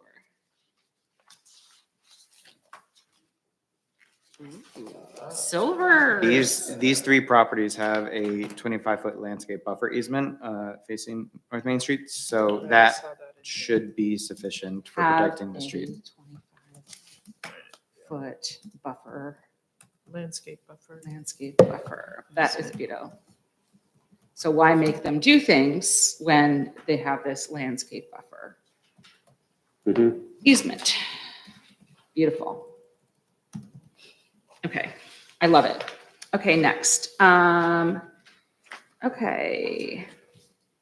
When did we decide to connect? When did we decide to, I don't know why they asked this, but when did we decide to do this? To extend the historic district on North Main was the question. During the process of the historic preservation element of the master plan update. Yes. And we had a number of those properties on North Main Street age in to the historic district, historic. But that's the when. So I just, Oh, And that's it's in all right, 20, okay. and Robin found it in the minutes, bless her heart. She went through them all. What year was it again? 2020? In 2020. I just went through it. I just Okay. went through a deposition at work. So I'm very much into the yes, no, as little information as possible. It was done in conjunction with Richard Grubb as well. They is what I actually, said. That was Richard Price, wasn't it? Richard Price, yeah. so Richard Grubb actually proposed it 3 years prior to that. If you look at page 4, in my description of the period of significance, if you read that first paragraph, the phase 1 survey report, the last sentence from Richard Grubb and Associates is extending the period of significance to circa 1940 would allow several resources along North Main Street to contribute to the district and connect the main portion of the district to its 3 isolated properties to the north. Will you be my date for the next planning meeting? Yeah, I can go to the next one. Yeah. Okay, thank you. Okay, and then the planning board wants a map of the proposed district with the house color coded contributing versus non-contributing. We've done that. And then I'm going to make a note though that we're going to ask Liz to make some color changes, right, Brendan? And we Color can changes remove, and add the key that. contributing, I think would be valuable. Add key Key contributing. contributing properties. maybe put a star on the one's star Yeah, with key Yeah, contributing. that's fine. It starts getting too, we don't want to confuse them. I'm trying to think through how we make it really, because again, the problem with the map from before was it was confusing because we had buffer there, but it's being moved and then this added and that added, like, I think putting stars on some of the small properties is going to ugh. be graphically confusing. We don't It's have just a that little- many key contributing though, Just do a we? few darker, just make them darker. Okay, so darker it's a blue. Dark blue. And then Brendan, would you be able to send me the ones that are wrong on here? Okay. And I'll craft a note to Liz, right? Okay. And you can forward it on to her, okay. To share. Board of revisions. Okay, cool. Okay, the planning board requests the proposed language on how we review non-contributing versus contributing. Okay, so I saw that in what Brendan did. Yeah, the last 7. Wait, the proposed language for how we'd review, that's the last 5 pages. The only thing I was gonna ask, or is like, should we say like, you know, where it says 93.7, standards, design guidelines, criteria, could we say, could maybe put a parentheses and say contributing and non-contributing properties? I'm just trying to make it like, so it's like in your face. And then for the other one, or then when you get to page, then when you get to, what is it? I just copied, this is the ordinance. That's how the section is. Oh, this is the ordinance, That's the exactly. ordinance. Does the So we can't ordinance, change it. does the ordinance define contributing versus non-contributing? It's only half of that. The ordinance has a definition for non-contributing and it doesn't define contributing, but it doesn't matter because the ordinance doesn't distinguish between contributing and non-contributing. Not yet. So yes, we'll need a definition of contributing. When I was working with Liz, she had drafted one. Oh, she had? Okay. Liz, definition. I would guess in our 3 phases of surveys that there would be definitions of the key contributing, and non-contributing so that, you know, they I think there were. I mean, that's. I think so too, so. Rob have language around it again, you tap back into the experts to say, this is how they defined it. So go back to the surveys and get the language from them. And then you said Liz has one, so maybe we ask her to share what she's done. Well, If she so I defined on page did it all. Page 6, I do Page 6. describe what it would need to be deemed contributing, to contribute to historic districts. This is in the first paragraph at the top of page 6. So that's not like a definition we would drop into the ordinance, but if someone wanted to understand what does it mean to be contributing or not. Oh, and yeah, we're answering the question here. No, but I don't know that it really says why something would be non-contributing in that first paragraph. Yeah, It says why something's contributing, but not why it would be, why would we include buildings that don't meet that definition? They've lost integrity. I mean, then it could be outside of the period of the era The- of significance. yeah, and I would say the bit that I included from the National Register criteria for evaluation, that probably speaks to why a district has a mix of contributing and non-contributing. It's probably the best text for that. Where I agree. do we have that? Is That's it- right Page here, 6. also on page 6, right here on the 3rd paragraph.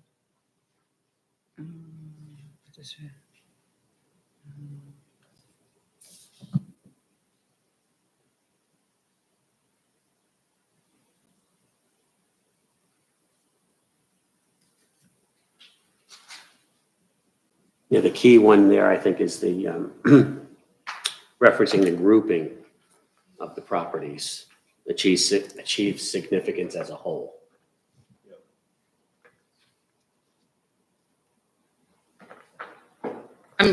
you guys lost me with the whole where it's defined here. It's in the 3rd section on page 6, third, in the middle of that paragraph. The grouping achieves significance as a whole within its historic context. It says the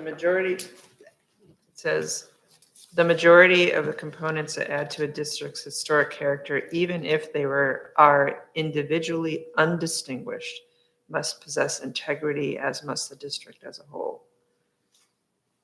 That's so confusing to someone who's not a historical Yeah. president. That's the homeowner's Well, gonna. it's referencing the streetscape. I mean, as you're looking, it's evolved. It's part of the streetscape. It's part of the history of the town. Even though some individual properties may not be significant, as a whole, it's significant.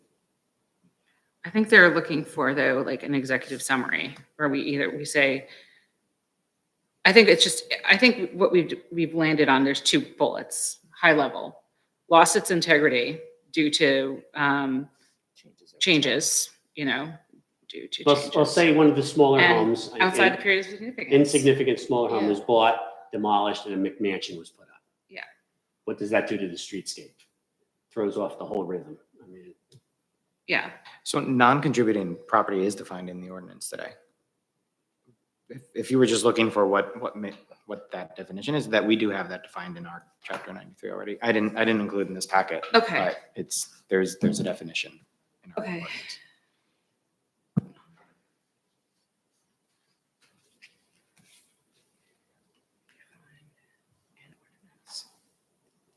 okay, cool. All right, let's go back. We're almost done. Oh, we are done. We're done. Richard Grubb, can Richard Grubb come to the next planning meeting? And the answer is no. Sorry, we've consulted with them, we've paid them. We all have many years, probably at least like, 100 years worth of experience between all of us. So yeah, we're good to go. Okay, so this was really productive, you guys. What I'll do is. Sorry, one other thing. So I Yeah. received feedback from several members about questioning some of the design guidelines that are in here. Now, I didn't add or remove or change anything. I just kind of divided them up into what makes sense for everything and only for contributing properties. But if we are able to proceed with revisions to Chapter 93 before we embark on all this rest of this stuff, maybe that's a time. If there's anything else that someone has identified in Chapter 93 in the design standard, it's like, that doesn't make sense because we don't do that anymore or anything else. Should we do that when we are making this change? Can you give an example? Guy? I'll give my example, which is synthetic siding under exterior materials, which is on page 27. Yeah, So it talks about synthetic siding may be used on new structures, synthetic siding may be used on new additions visible from the street, blah, blah, blah. Use of synthetic siding is permitted. To Brennan, I thought that we would need to define what that means because synthetic could be vinyl. We don't want to include vinyl as an option. And that's So normally synthetic what we si- don't approve. Synthetic Yeah. siding as hardy board or Hardy something, board, that's right. fine. Yeah. But so I think needs more specificity. Yeah, and my comment was color. There's several references to color. I noticed that. The only color we work on is signage in the historic district.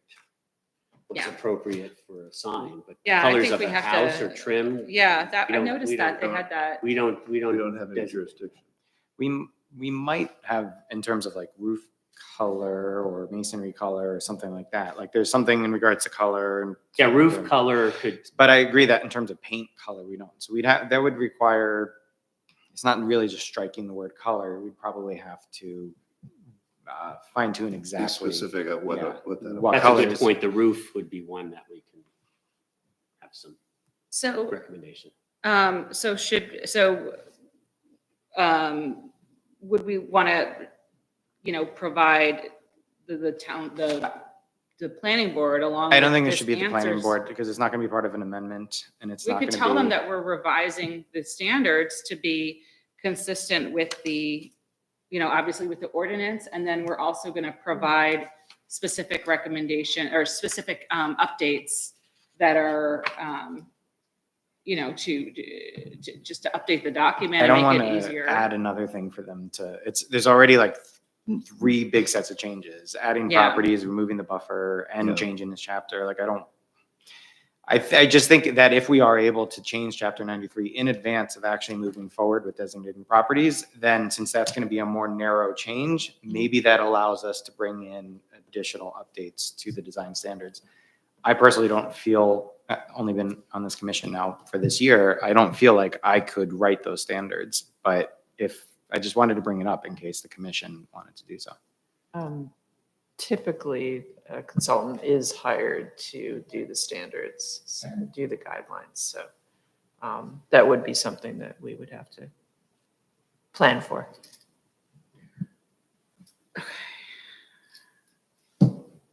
So we would have to apply for a grant and CLG grant just to approve, to redo chapter 93. Or, No. Or- For the guidelines. Oh, the is what I'm guidelines. talking Yeah. Or Okay, so we're back even- to that. And well, actually, no, their comments was on chapter 93.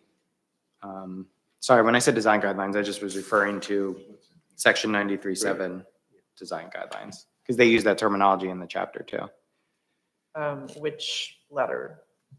Like the E, and F? And F. Okay. Yeah. Or Robin, or Lisa, is it better to do a small change of dividing up these standards and then later on down the road, do another small change, which is strike paint color and also adjust how vinyl siding is referred to, or like what's yeah, the best way to windows, proceed? too. We have some. So you can get that non-contributing out of the way. Okay, Yeah, definitely. all right, separately. Got it. Okay, so that will be a goal for next year. I think we can do that as that'll be our focus for next year then. Since it involves a lot of work and, I don't know, I still think that, I mean, I don't know, can we do it? You think we can do it ourselves? Like, we have a lot of knowledge here versus having to hire someone. And we can do these documents now with Canva. It's so easy. I mean, we do have a document to start from. It's That's what I'm not like we're thinking. starting from scratch. We revise it, we look through Allentown and Cape May and like do it. I put money in your budget if you can't do it. If you have to hire a consultant to do it, then I would put money in the budget, but explain that you'll do the best based on the capabilities of the commission to do it yourselves. But if you have to fall back and get it done, and you require outside services to do it, right? Yeah, maybe we just pay for a little bit of Richard Grubb consulting, like to take a look through and provide us feedback, you know, based on what they're seeing in other. I would just put in a small Counts. amount to cover that in case you need it. Do we agree? Okay. Yeah. For, how much money do you think that we could So we already ask put without in- causing We already put in for problems? 1,500, so we can add on for professionals for HPC. So we could add on to that. I can ask if we could add on to that. Yeah, okay, all right. How much Yeah, more if do you could think? ask. Or anybody? These people are like $500 an hour, right? Like Richard Yeah, Grubb's. it's a little crazy. I'm just. Yeah, You wanna $5 see? grand. Guys, Yeah, I it's feel like that's back and not, forth. yeah, So a total of $5,000? yeah. Okay. And then, you know, we can use Canva to make that thing and, you know, I made the brochure all by myself that we have for the new homeowners. Okay, I had one question, Robin. You had mentioned that with the changes that we're proposing on one of these maps to what had already been proposed, that we will need to be doing another public hearing? Yep. Okay, where does that fit into the scheme of planning board and all that? So first it'll go to the planning board on December 5th, Mhm. where you all will just discuss with them, see how they feel about everything. Okay. Then would have to go kick back to the HPC for a public hearing again, and I would have to send out notice for that again. And then it would go to the planning board for the master plan, once everything's all said and done. And then it would go to TC for ordinance for designation, then back to the planning board to find it consistent with the master plan, then back to the TC to adopt. And then it's all said and done. Okay, and is the public hearing for HPC a special meeting? It doesn't have to be, no. It could be. one Okay, of it the can be scheduled part of a meetings. regular meeting? Yeah. Okay. great. Thank you. All right, I'm taking this all down too. So we have this schedule, 1, 2, 3, 4, 5, 6 months. It's gonna take us a year, but we can do it. I believe in Well, us. remember, if 1975, they first filled out that nomination, we didn't get a local district until 1989. So these things take time. No, okay, this is good. The master plan is 10 years, so. Yeah. So for our next December planning board meeting, we'll work on getting some updates to the maps. We're going to work on an executive summary, Brendan and I, and I think that's it. Those are our two main things. And then we'll be ready, we'll give them this, and that's it. And we'll ask them to read it. And we're gonna also copy everyone on township committee so that they see this as well. Cool? Okay, you guys, this is great. Okay, next item. Relationship with the building inspector. Was there an update from a meeting you guys had? It was so long ago. Was it? I know. So Robin, Brendan, and I sat down with Mr. Robin, what's his name? John Muselli. John Musso. And it was a very good conversation. I did take a few notes. He was very receptive to us. He welcomed our help. He did say that he welcomes our notifying the construction department if an approved conditions that we have approved have been violated, and we see something on the street, which we know is happening, we can go ahead and do that as opposed to being shooed away. I have a note here, so maybe someone can explain it to me. It says, hand out pamphlets to potential violators. Do you I think remember the that? idea being that if someone was making a change that they hadn't gone before the commission for, that maybe it's because they were unaware, and so then he can hand them that pamphlet at that time to help them. Here's what the HPC does.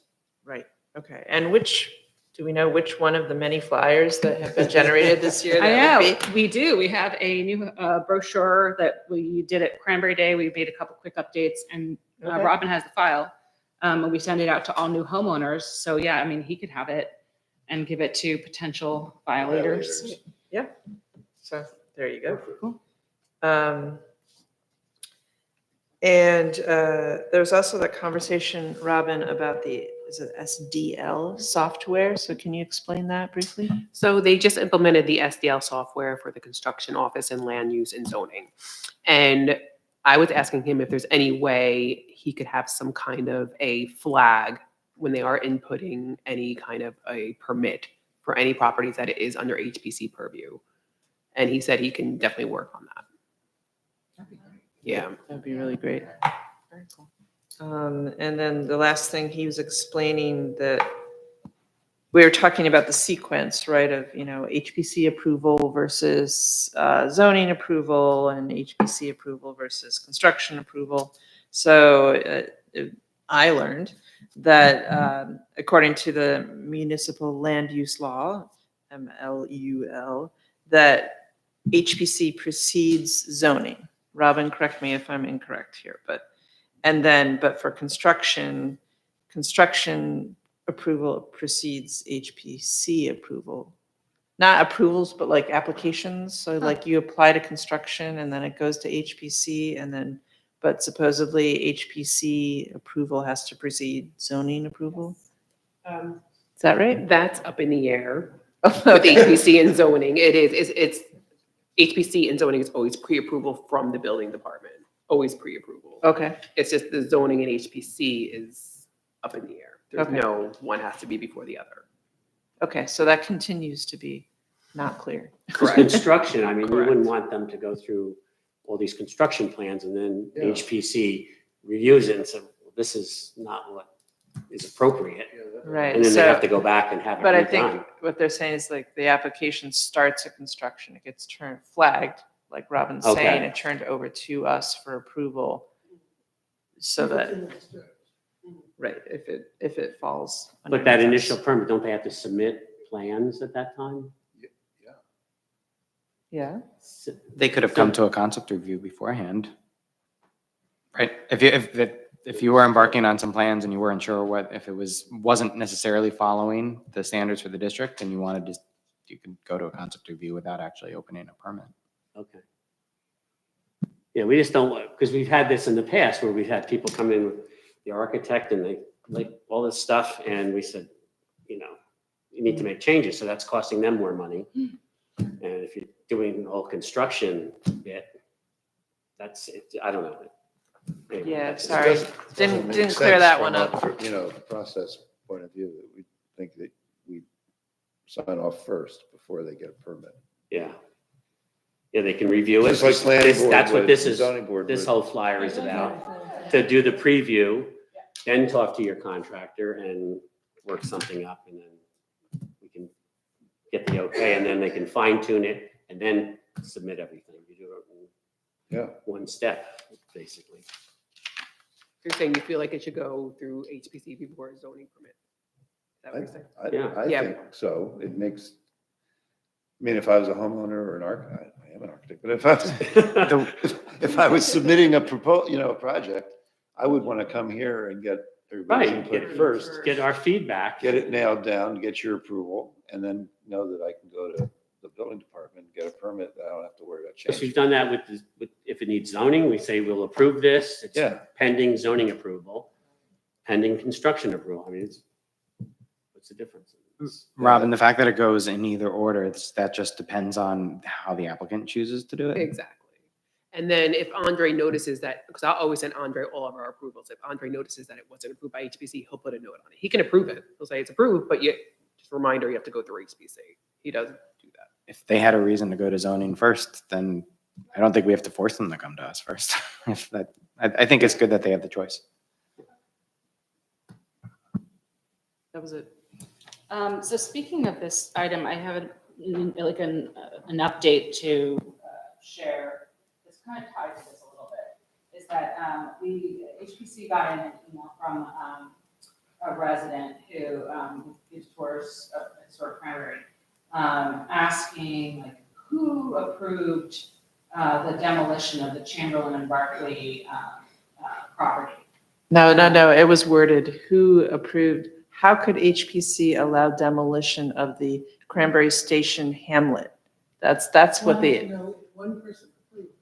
which person Yeah, was it who was it approved that did demolition of the Cranberry Station approved Of the whole hamlet? hamlet. The whole hamlet, Yeah, I which is know. not what was demolished. No. So I spoke with the gentleman, and he's super nice, and he's got a lot of great knowledge.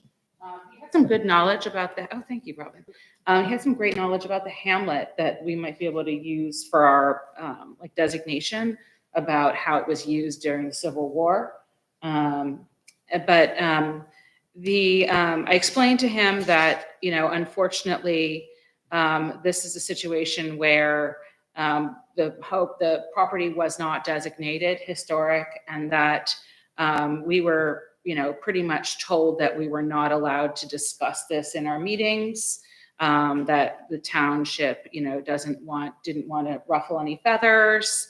There was a lot of concern about why this, happened, like how the sale of the property happened so quickly and no one even saw a for sale sign, and concern about just greed and everything that's going on the other side of Route 130. And so, I explained that, we don't have the authority to approve demolitions of buildings that are not designated historic. That we did make an arrangement with the owner of the property that they were going to work to preserve the depot. So I sort of just updated him because I think he obviously hasn't been part of our meetings. So that's where we are. It's unfortunate, but I think he understood that we are, of course, super committed to the hamlet. I explained to him how we've worked, tirelessly to get the hamlet designated locally, and that, we are, have ongoing initiatives with the hamlet. And so that's where that was. So, okay. Next is library books. Any updates on library books? I think we could table this to next month. That Okay, discussion. so remember, it has to be ordered by the end of the year for the budget. Yeah, we can talk about it for in our next meeting. Let's just ask everyone, you guys, let's think about library books for the library. Any gaps that we think we could have in the Cranberry collection? I have one. You do. I do. Do you want to hear about it now or in December? Let's wait Let's till. do it now. Yeah. It sounds It's so exciting. It's a big title, huh? This is one of my favorite books. It's the Illustrated Dictionary of Historic Architecture. Oh, wow. I had 2 copies. So it's great because it's illustrated, right? And they're just like little drawings, and you can, so like it doesn't really help you if you see something and you're like, what is that thing? Because you'd have to flip through the whole book. but, you know, it helps define a lot of terms and things like that, so. I say we go with that one. Okay, Yeah. How much is it? Sounds good. $25.11. Break our budget. Our budget is what, 50? Yeah. All right, we have room for another Cool. book. So So you if can get anyone another has any other ideas, $25 book. yeah, for the next meeting, let's bring it forward, because we still have time. We talked about signage, the COE for the Hamlet. Any updates on I that? do not have any updates on Where are we with that? with that. I the state, don't know, though? it's been so long. Let me Weren't find- you getting an application that was already done or something from this, or a person at the state that was? Oh. We got to get on this. Yeah, I'll figure it out. All right. Maybe you and I need to have another brainstorming session. We can do that. Okay. Okay, and identifying and designating historic sites. Dave has been busy. So I passed around a hard copy of the spreadsheet. So we have 49 properties. I eliminated the 2 that have been demolished. You asked that they be put back on the list, so I did that. I put back the Cranberry Master Plan key numbers from the original list, so that's back.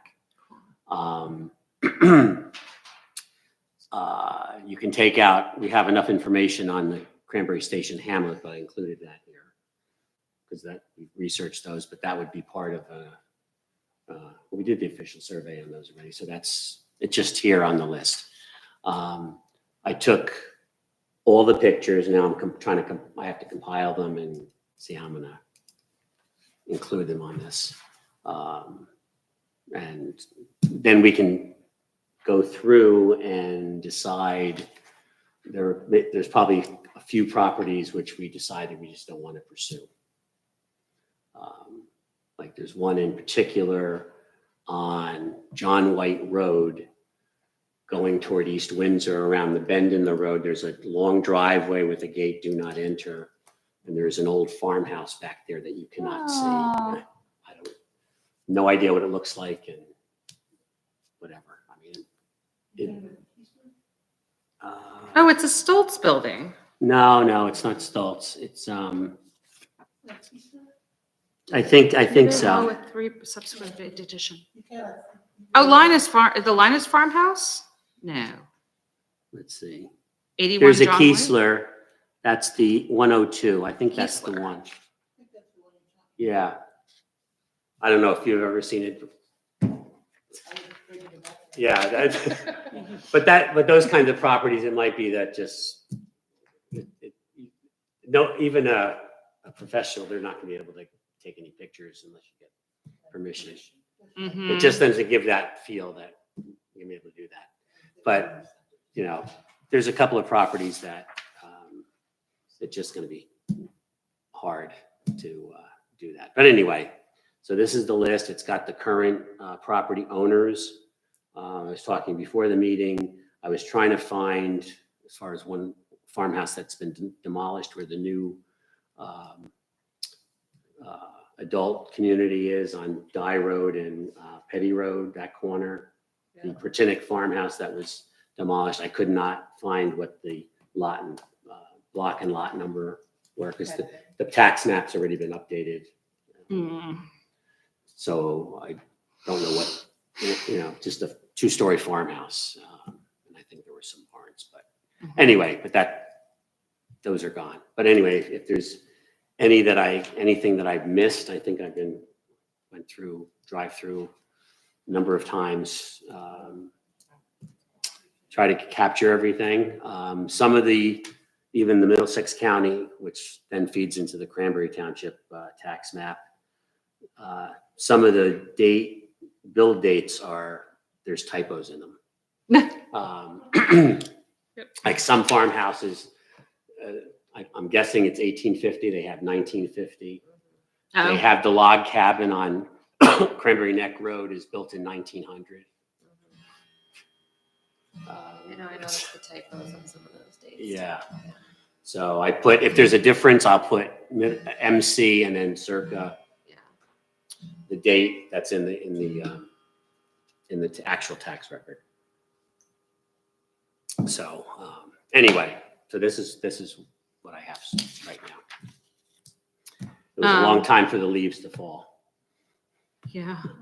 To take I think what's pictures. interesting is to see like which homes are realtors and which homes are, you know, like versus people, you know? Yeah. I feel like it's like, you know, the ones that are owned by realtors are sort of like Cranberry's most endangered list, you know? And Yeah. it's almost like, And the one surprise was the You know. one where Dye Road comes into South River Road, Cranberry South River Road, and there's a farm, Mhm. actual farmhouse there, and I actually did drive up the drive, pretend I'm turning around. Yeah. It looks quite nice from that view. From the street view, it's the side of the house, but the front looks quite interesting. yeah, it's Farmhouse. going into, But I yeah. don't know what, the old business name is still there. Kohler is still listed on it. He's moved, so I don't know. Yeah, it's abandoned now, right? Pretty much. I don't know. I right? mean, Like- somebody was, some contractor is renting out the barn in the back or garage. What's that? Yeah. So that was some activity, but the building itself doesn't look like it's actively used. But anyway, it's a nice farmhouse, Yeah. as is the Sudler property on Prospect Plains and the barn next to it. The one that was designated when the Sudler management company bought that property, and they have, I guess, warehouses or office buildings next on either side of it.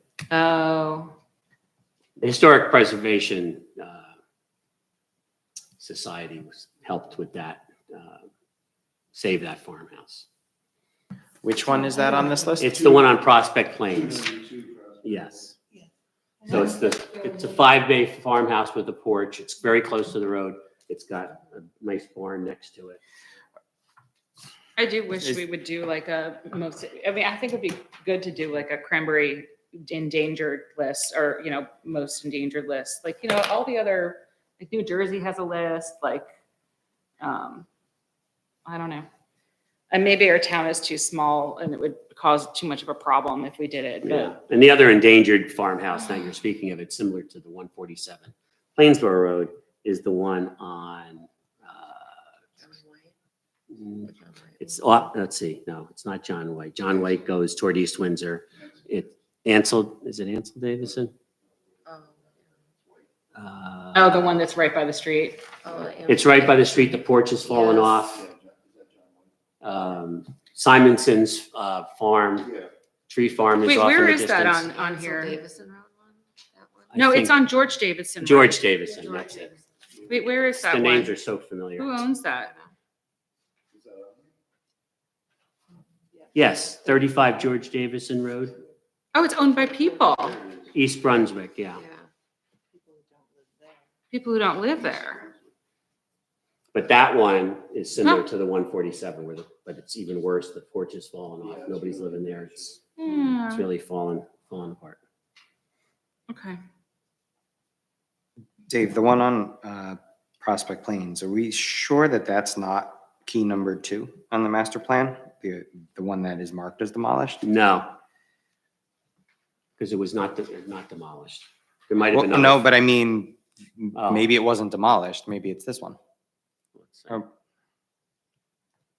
Let's see, what's the block 5, lot 1? So the lot's different, but they may have rejiggered the tax map, and that's why it's a different lot number. That I can't tell you. The Prospect Plains, that entry was from master plan two iterations ago from 2010. Because otherwise, it would mean that the one that was fought to be preserved wasn't included in the master plan. And it probably, if there was a fight to preserve it, then it probably ended up in the master plan map and could be number 2. So number 2 might not actually be demolished. Number 2 might be the one that you're talking about. I'll double check that. Right? Okay. I actually have the tax map and I was looking at the From whenever this. the latest tax map has. Well, but it would be the tax map at the time of the 2010 tax map. If it was, Okay. yeah. I don't know. That's something. Okay. it's there, so, Okay. and it hasn't been surveyed, so this, we can do the deeper dive there. So how far along are you with the, I know you were taking pictures and everything. Did you finish or? I you're got all almost the done? pictures, Okay. except for one of the barns on John White Road. Okay. It's the way, because the Stoltzes own that one, and they actually live in Plainsboro, in the house across the street, but it's Cranberry address. Mhm. So it was a little confusing, and that barn that they used to sell produce from, I'm not sure if that was an old barn, I thought that was a newer constructed barn. Yeah. It shows, it says it's an older barn, so I don't know. But I included it here. So I didn't take a picture when I was doing my routes. I have to go Oh. back and do that one. That's another tricky road because one side of the road is Plainsboro up until that bend, and then Yeah, I they're know. Cranberry again. Yeah. So I think it'd be good to take your pictures and then we can mail merge like this That's what I'm, information in. that's what I have to. Yeah. Let me know if I can help with that. Okay. And maybe, maybe we make our own little, a list or flag some and maybe we share them with the building inspector. Just thinking about what happened, what almost happened with that 1713 cottage. Mhm. I think that would be like one thing we can, Yeah. I think we definitely do. So now I have the HPC numbers. I just put them in groupings by streets. So it's easier for us to manage. And then you can reference, if we're going to add anything, I'll just add it to the bottom. And then we'll just keep these numbers as our reference.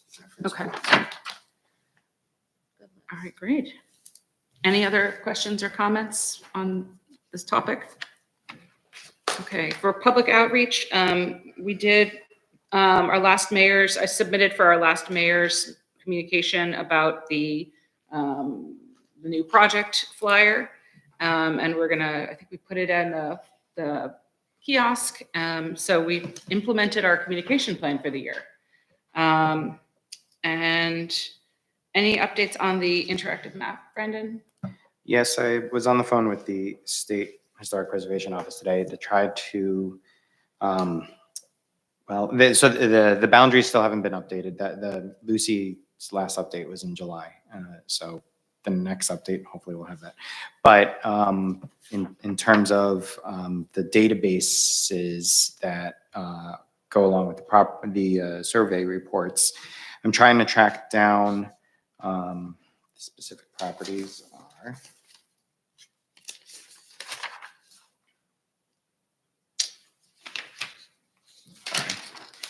61 North Main Street and 2 South Main Street. These are the properties that are missing the property reports and aren't on the interactive map because they weren't part of the survey reports that were delivered to us. And so still trying to track down and see if they are in a database with the state that we can generate property reports from. And if not, then we should include those two properties on whatever the next 61 survey. North? 61 North Main, that's the corner Victorian and at Park Place West, the north side of Park Place West. Okay, And 2 South Main Street, which is the fire museum and the current firehouse.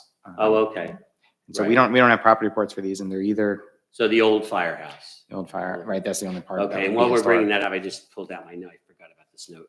So we talked about One Big Barn Road.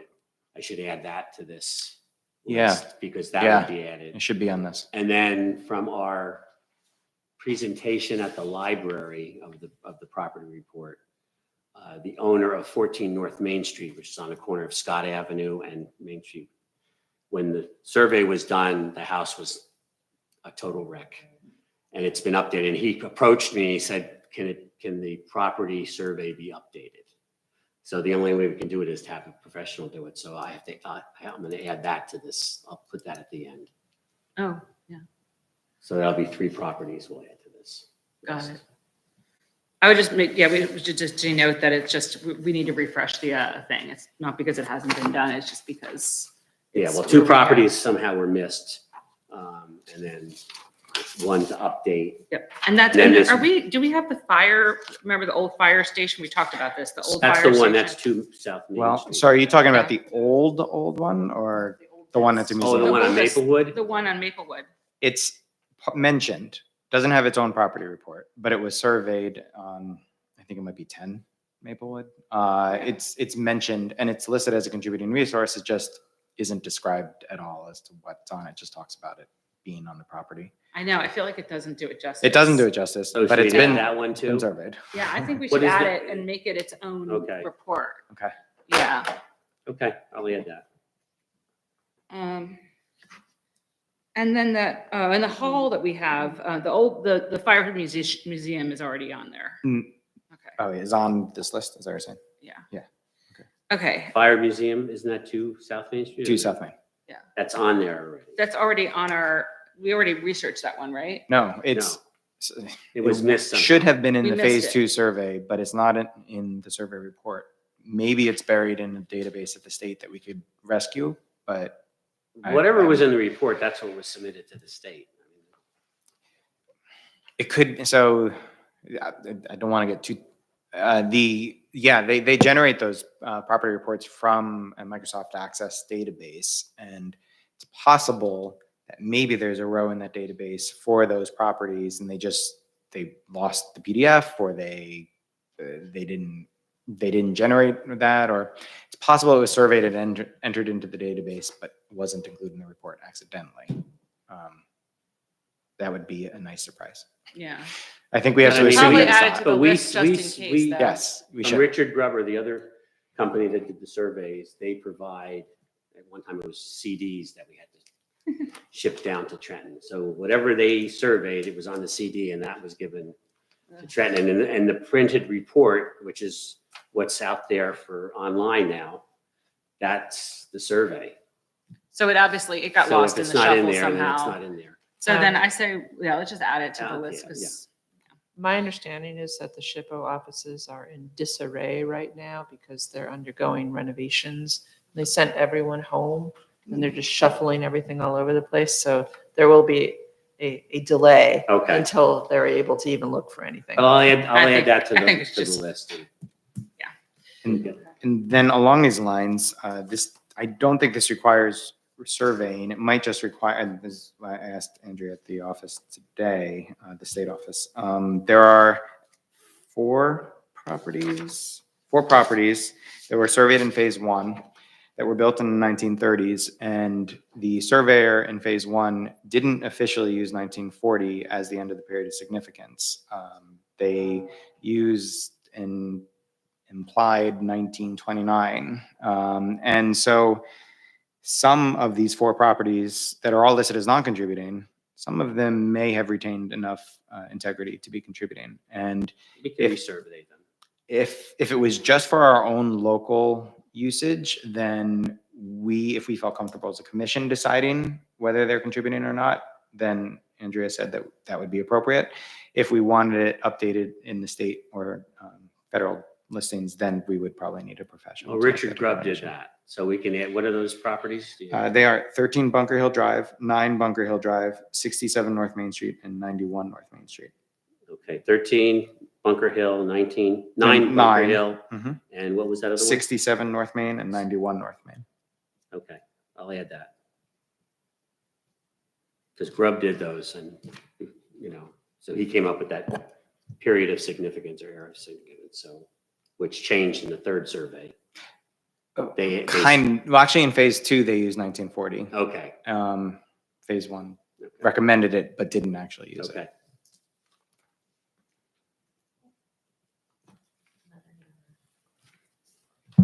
It's a cute little house. I think it should be it.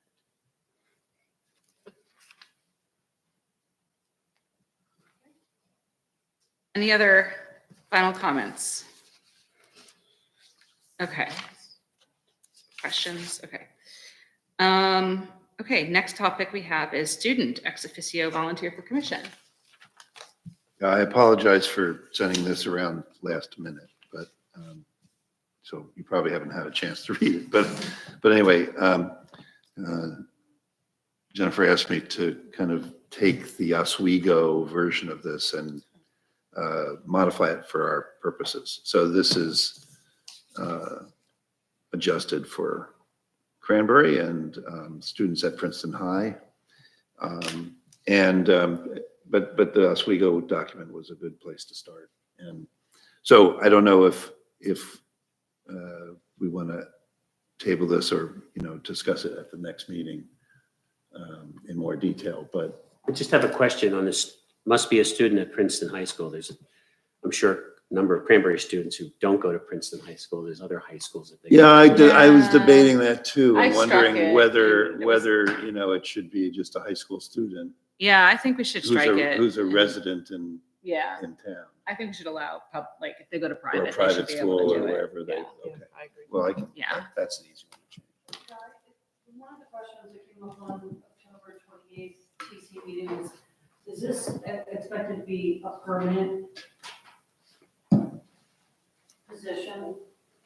Oh, maybe we make sure we indicate this would be like a Well, if it one-year does, then term. We have to do a resolution. That's why I'm asking. Well, Like a permanent A permanent- opening that would be recurring through It's, the it's an years? opportunity for a high school student. That doesn't mean every year. Every year it You're going to wouldn't get be. somebody that's Yeah. interested. So how do we handle that, Ron? Because it's like, it's only based on demand. Right? Right. But I think we should make it that no student can participate for more than 1 year, I would say, because that way then, if there is a lot of demand, someone else has a chance to do it. yeah, We don't want like people to I was hop in. thinking that it would only be limited to 1 year. Yeah, exactly. They go to college and stuff, but yeah. Are we targeting seniors or could we be Well, younger this than has that? juniors and Juniors probably seniors would be better. preferred. Yeah. Sorry? Juniors would probably be better. Why is that? Because they're not 'Cause the- halfway out the door? Yeah. Yeah. Yeah. I agree. Okay, juniors are preferred. Well, could we do it for like, so say 2025, we have a student that's interested and you guys decide, or you have many students interested, you guys decide who it is and you pick one. For that first year, not knowing if it's permanent, can we have the student participate? Or do we have to put a resolution in? That's what I'm still not clear about. Why would you have to do a resolution? I don't know. That's I what think we was should make asking it like a October trial 28th. thing. I was asking if it was gonna be permanent. I say we make it a trial thing for the first year and see how it goes. And then if it works well, then we can maybe then explore making it a permanent thing. But maybe we just start with seeing how it goes first. So it's not, this position is not a voting member in any way. Right. No. Not a voting member or anything. It's just it's a learning experience. It's a learning experience Exactly. for us, for Yeah. their input, and then That's it. they're learning about how this all works. So in temporary, you don't have to put a resolution, but do you guys have to do anything, even introduce it to the TC meeting? I think so. Yeah? That's Yeah. all they were asking. Okay. And I think we do a communication in the mayor's email saying that, you can submit your interest, Well, I was thinking too, that I probably should add a statement at the bottom that, interested candidates should submit their How to- qualifications. to Exactly, whatever. exactly. So you've done a Oswego one that I've got, you've now rewritten for Cranberry? Yeah, Okay. so we can forward that to you once I make these changes. Yeah, I would just add in what they need to do to apply and indicate that it would be like, a max of 1 year. And Yeah. I guess to apply, they should just, you submit a CV or a letter or, I don't think we need to make this more complicated, Yeah, Um, juniors having CVs. They all have things that they're doing for whatever. They're always a riot to read anyway. Yeah. Again, So- it's a learning experience. They may say they think they're interested. Letter of We never interest. see I think- anybody I in the think- audience here. I think a letter, just a letter of interest expressing why Yeah. you feel Yeah. you're. But they may attend a couple of meetings and decide, no, this is, Robin, what is the typical pathway for volunteers to submit their CVs? There's an online submission form. Yeah. Oh, even better. Yeah. So they should use that. So it's online, and it's already existing on the, There is one already existing, yes. okay. Perfect. I'll Okay. look on the website. That's great. Path the easiest, simplest way. Okay, good. So next topic, Revolution, New Jersey. Any updates I on? don't think anything, nothing really I Okay. mean, they did very well at the Tavern Tidbits. It was successful, well attended. And they're planning things for next year. I mean, don't know what they are yet. Commission training? I did one. It was the National Park Service adjacent construction activity in urban areas, understanding and mitigating the risks. Ooh. It was relevant. When was it? Yeah, the, how long was it? It was October 8th, and it was 1 hour. Now, how are you getting notified by these? 'Cause That was, I think. things have Those been little drying up. I emails used to that get, like every other month, I would get a notification of training. Yeah, I They're think in that the did thing. come through the Cranberry Okay. email, that one in particular. I get those in my, yeah, it doesn't go in my main thing. It goes in my other email box. Yeah. There was one that I did that was the National Park Service, along with the National Alliance of Preservation Commissions, titled Substitute Materials on Historic Building Exteriors, Evaluation and Considerations for Use. It's primarily a discussion about Preservation Brief 16, which was updated a year ago. So it's talking about siding and roofs and decks, but not windows because they're their own beast. But just more or less, you're how to evaluate materials rather than a list of like, these are acceptable and these are not. Looking at things like how the material responds to changes in temperature, or moisture.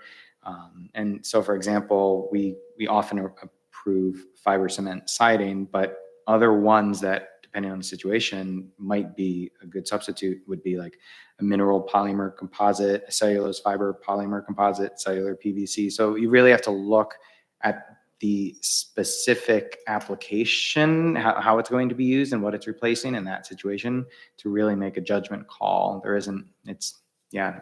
So anyway, I thought it was. That sounded interesting. Too. It was very interesting. And that was on YouTube, and it was done over the summer, and somehow there's only like 60 something views this many months later. So I'm one of the few people in the country who have watched this video. I do recommend Can you it. send me the link for that? Yes. Thanks. 61. Yeah. 61. Hey, I'd like to be 62. I mean, Woohoo.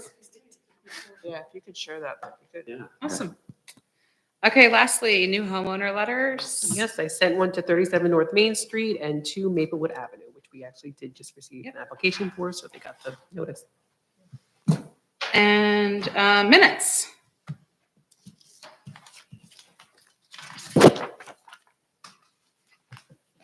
I just made a minor correction just added some clarity to this thing we were talking about, awards, historic preservation awards, local, about the property on Cranberry Neck Road with the barns that they presented application for, and I just stated a planned renovation to those barns as potentially that could be a award, even though it's not in the historic district or anything. I did it, I put it in, it's in red. And Brendan, I think you did some, or somebody did something in red. Yeah. Thought it was in Yes, your yes. section. I saw Yes. a bunch of red when I was reading it this afternoon. I have no changes.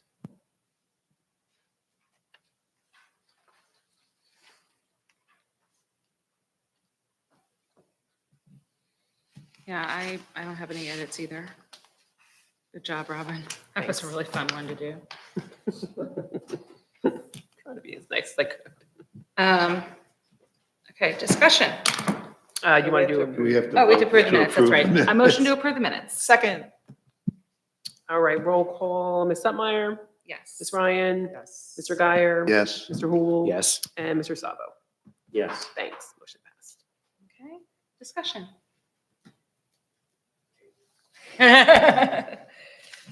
Is there anything left? It's late. Public comment? No public comment. Make a motion to adjourn. Second. All right, all in favor, say aye. Aye. Yay. Yay.